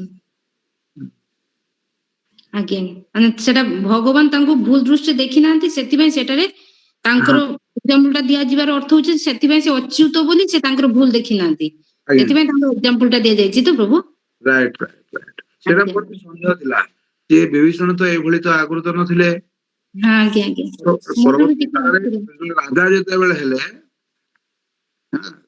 तांको सुरक्षा प्रदान कले गोटे दृष्टि आज्ञा आज्ञा এবং হয়তো সেই যুগরে সেটা হয়তো সেই যুগরে সেটা হয়তো ପ୍ରଚଳନ ଥିଲା ସେଟା ସେଇ ଯୁଗର ପ୍ରଚଳନ ଥିଲା ନା ନହେଲେ ବେଦବ୍ୟାସ ନାଇଁ ସେଟା ଯଦି ମହତ୍ ବ୍ୟକ୍ତିଙ୍କର ଅନୁମୋଦନ କ୍ରମରେ ଯଦି ହେଇଥିବ ଅଲଗା କଥା ଯଦି ଭଗବାନ ବା ସେଭଳି ମାନେ ଭଗବାନଙ୍କ ଶୁଦ୍ଧ ଭକ୍ତ ମାନେ ତାକୁ ଯଦି ଅନୁମୋଦନ କରିଥିବେ ତାହେଲେ ସେ ଅନୁସାରେ ହয়তো କରାଯାଇପାରେ ଯେମିତି ବ୍ୟାସଦେବ ମାନେ ଧରି ନିଅନ୍ତୁ ବ୍ୟାସଦେବ ଔରସରୁ ଜାତ ହେଲେ ବିଦର ଜାତ ହେଲେ ଜାତ ହେଲେ ଏଭଳି ଜଣେ ସୁଦୋତ୍ପତ୍ତି ସେଇ ସମୟରେ ହয়তো ଆଲାଉଡ ଥିଲା ଏଲାଉ ଥିଲା ଆଜ୍ଞା ଆଜ୍ଞା ବୁଝିପାରିଲେ କି ଏଭଳି ଯୁଗରେ ସେଟା ନାହିଁ କିନ୍ତୁ ତଥାପି ମାନେ ଏଇଟା ତ ସାଧାରଣ ଏଇଟା ତ ମାନେ ସ୍ୱାଭାବିକ ଜିନିଷ ନୁହେଁ ଏଇଟା ନା କିନ୍ତୁ ସେଇ ସମୟରେ ଭଗବତ ଇଚ୍ଛା କ୍ରମେ ସେଗୁଡାକ ହେଇଛି ଆଜ୍ଞା ଆଜ୍ଞା ଏମିତି ପାଞ୍ଚଟା ପତିକୁ ବିବାହ କରିବା ଏଟା ସ୍ୱାଭାବିକ ନୁହେଁ କିନ୍ତୁ ଦ୍ରୌପଦୀ ବିବାହ କରିକି ମଧ୍ୟ ସତୀ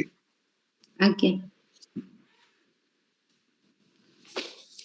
प्रभु हरे कृष्ण प्रभु दंडवत प्रणाम मोर व्यक्तिगत गोटे प्रश्न कन्फ्यूज हो जाउची प्रभु मो मांकर देहांत रहितला द्वादशी तिथि रे एई आगामी द्वादशी तिथि रे किंतु से दिन आमे एकादशी पालन करूजु तापर श्राद्ध केबे देबु प्रभु ଯଦି ଯଦି ସେଇଦିନ ଏକାଦଶୀ ମହାଦ୍ୱାଦଶୀ ହଉଛି ବୋଧେ ସେଟା ନାଇଁ आज्ञा ତା ପରଦିନ କରିବେ त्रयोदशी दिल दबा प्रभु ହଁ आज्ञा हरे कृष्ण दंडवत ହଁ प्रणाम ଶାସ୍ତ୍ରରେ ବର୍ଣ୍ଣନା କରାହେଇଛି ଏକାଦଶୀ ଦିନ ଯୋଉଦିନ ଏକାଦଶୀ ପାଳନ ହଉଛି ସେଦିନ ଭୁଲରେ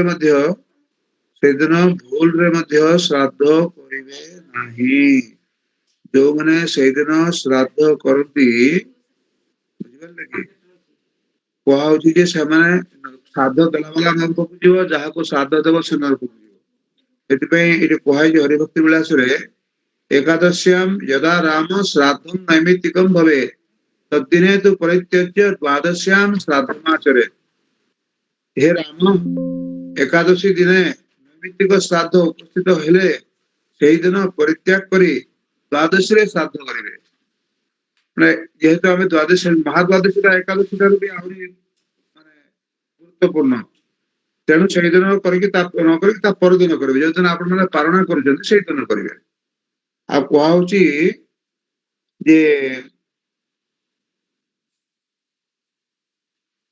जे कुर्वन्ते महीपाल श्राद्धं एकादशी दिने त्रयस्ते नरकम यान्ति दाता भोक्ता परितकः हे राजन एकादशी दिने श्राद्ध कले दाता अर्थात पिंडदाता भोक्ता अर्थात श्राद्ध क्रिया संपर्कीय ब्राह्मण एवं जहार उद्देश्य पिंड देवा हुए सेही परलोकगत व्यक्ति एई तीन जन को ही नरक जीवाक पड़े एकादशी दिन रे श्राद्ध निषेधर तात्पर्य एठु बुझिବାକୁ पड़िବ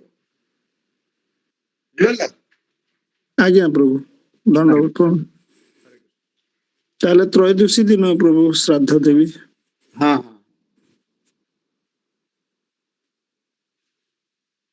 ठीक है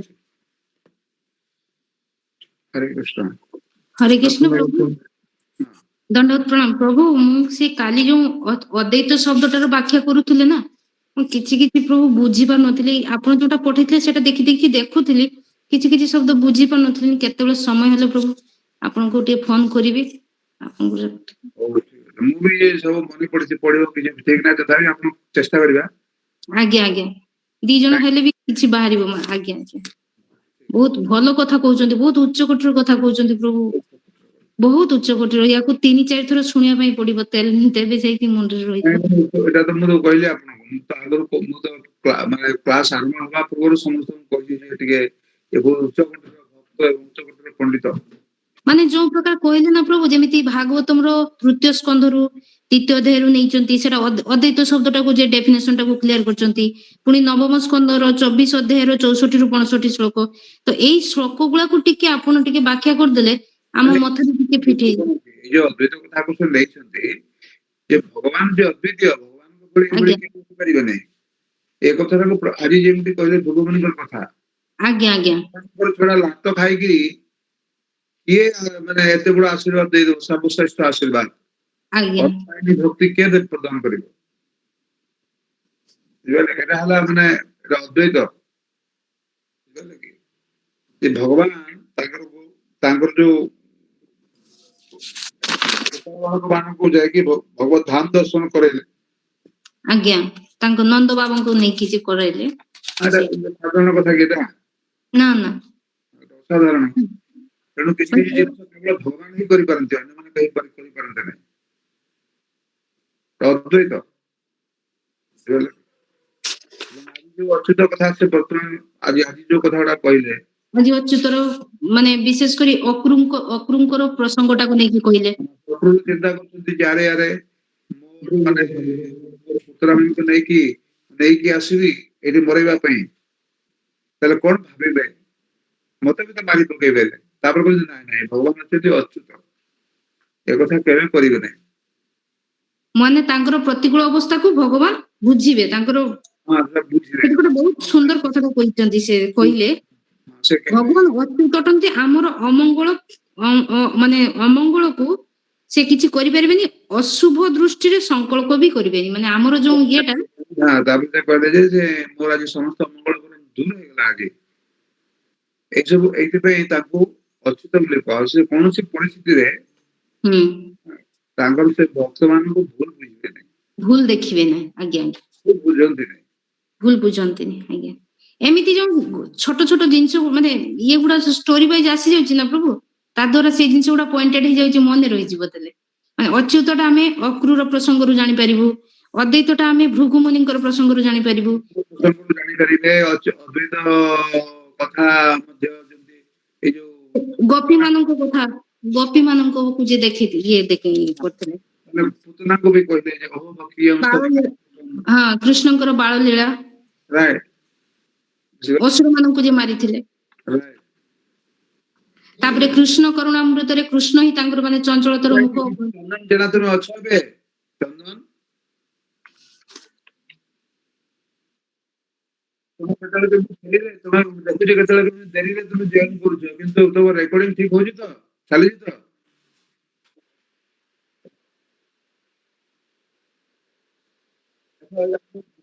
ଖୁବ ମୂଲ୍ୟବାନ ଜିନିଷ ଯୋଉମାନେ ବ୍ରହ୍ମ ସଂହିତାକୁ ବୁଝିବାକୁ ଚେଷ୍ଟା କରୁଛନ୍ତି।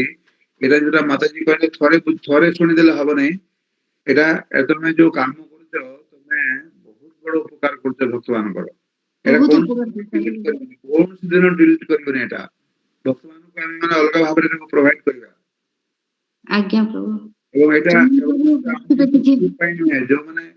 ଯୋଉମାନେ ଜାଣିବାକୁ ଚାହୁଁଛନ୍ତି, ଏଇ ବ୍ରହ୍ମ ସଂହିତାକୁ ବୁଝିବା ପାଇଁ ଚାହୁଁଛନ୍ତି, କାରଣ ମୋ ଜାଣିବାରେ ଯେ କୌଣସି ଜାଗାରେ ମୁଁ କେତେ ଜାଗାକୁ ଯାଇଛି, କିନ୍ତୁ ଏଇ ଯୋଉ ବ୍ରହ୍ମ ସଂହିତା ସମ୍ପର୍କରେ ବିଶେଷ ଆଲୋଚନା ହେଇନି ଭକ୍ତମାନଙ୍କ ଭିତରେ। ତେଣୁ ଏଇଟା ଖୁବ ବଡ ଅମୂଲ୍ୟ ଜିନିଷ। ଏଇଟା ଧରିନିଅ ମୁଁ ଥରେ ମାସକ ପାଇଁ ଭାଗବତ ସପ୍ତାହର ଭାଗବତ କଥାର ଆୟୋଜନ କରିଥିଲି ମାୟାପୁରରେ, ଏବଂ କୃଷ୍ଣ ଦାସ ଗୋସ୍ୱାମୀ ମହାରାଜ ତେଣୁ ବ୍ରହ୍ମଚାରୀ ଥିଲେ। ସେଇ ସମୟରେ ସେ ପ୍ରବଚନ ଦେଇଥିଲେ। ତାଙ୍କର 60 ଘଣ୍ଟାର ଯୋଉ ପ୍ରବଚନ, ଲକ୍ଷ ଲକ୍ଷ ଲୋକ ସେଥିରେ ଉପକୃତ ହଉଛନ୍ତି, ଏବେ ବି ଚାଲିଛି। 60 ଘଣ୍ଟାର ପ୍ରବଚନ ଆପଣମାନେ ଶୁଣିବେ। କୃଷ୍ଣ ଦାସ ଗୋସ୍ୱାମୀ ପ୍ରଥମ ପ୍ରବଚନରେ ସେ ମୋ କଥା ଉଲ୍ଲେଖ କରିଛନ୍ତି, କାରଣ ଆଇ ୱାଜ ଦି ଅର୍ଗାନାଇଜର। ବୁଝିପାରିଲେ କି? ତେଣୁ ଏଇ ଯୋଉ ବ୍ରହ୍ମ ସଂହିତା ମଧ୍ୟ ଏଟାକୁ ଯଦି ଭଲ ଭାବରେ ଯଦି ରେକର୍ଡିଂ ଥାଏ, ଏଇଟା ଗୋଟେ ଏସେଟ। ଏଇଟା ତମେ ବହୁତ ଭଲ କାମ କରୁଛ। Please never fail. ତମେ ଅଚ୍ୟୁତ ହେଇକି ରହିବ, ଅଚ୍ୟୁତ ନ ହୁଅ ଏଇ କାର୍ଯ୍ୟରେ। ହରେ କୃଷ୍ଣ। ହରେ କୃଷ୍ଣ। ଚନ୍ଦନ ପ୍ରଭୁ ଆପଣଙ୍କ ଚରଣରେ ଦଣ୍ଡବତ ପ୍ରଣାମ। ଆପଣ ସତରେ ଏଟାକୁ କରୁଥିବେ, ଆମେ ବହୁତ ଉପକୃତ ହଉଛୁ ପ୍ରଭୁ। ଆମେ ତମ ସେବା ଯାହା ଥାଉ ନା କାହିଁକି, ସେବାର ଅଜୁହାତ ଦେଇକି ଯେମିତି ରେକର୍ଡିଂ ବନ୍ଦ ନ ହୁଏ, ତମକୁ ଏଇ ଦାୟିତ୍ୱ ଦିଆହେଇଛି ଭାଇ। ହରେ କୃଷ୍ଣ। ଠିକ ଅଛି ହରେ କୃଷ୍ଣ। ମୁଁ ଶୁଣିବା ପାଇଁ ସମୟ ପାଇନି ଯଦିଓ ଯେଟା ମୁଁ ତମ ଦିନ ଶୁଣିବି ଏଟା। ପ୍ରଭୁ ହଁ ମୁଁ ବହୁତ ଟିକିନିକି ଭାବରେ ଶୁଣିବି କାରଣ ଏଇ ବ୍ୟାଖ୍ୟା ସବୁ ଜାଗାରେ ମିଳିବନି ଆଉ ଏ କଥା ବୁଝିବା ପାଇଁ ମଧ୍ୟ କେତେ ଲୋକଙ୍କର ଧୈର୍ଯ୍ୟ ଅଛି ସେଟା ଦେଖିବାକୁ ପଡିବ ନା। ଆଜ୍ଞା ଆଜ୍ଞା କାରଣ ଏଗୁଡା କହୁଛି ସିଦ୍ଧାନ୍ତ ଏଥିରେ ଆଳସ୍ୟ ଆସିଯାଏ। ଆଜ୍ଞା ସେଥିପାଇଁ ଶାସ୍ତ୍ରରେ କୁହାଯାଇଛି ଯେ ସିଦ୍ଧାନ୍ତ ବୋଲି ଆଇତେ ନାକର ଅଲସ ୟା ହଇତେ କୃଷ୍ଣ ଜନ୍ମେ ସୁଦୃଢ ମାନସ। ହଉ ଠିକ ଅଛି ସମୟ ହେଇଗଲାଣି ଆପଣମାନେ ସମସ୍ତେ ବିଶ୍ରାମ କରନ୍ତୁ। ଆଜ୍ଞା ଆଜ୍ଞା ପ୍ରଭୁ ହରେ କୃଷ୍ଣ ପ୍ରଭୁ हरे कृष्ण प्रणाम प्रभु जी। ପ୍ରଣାମ।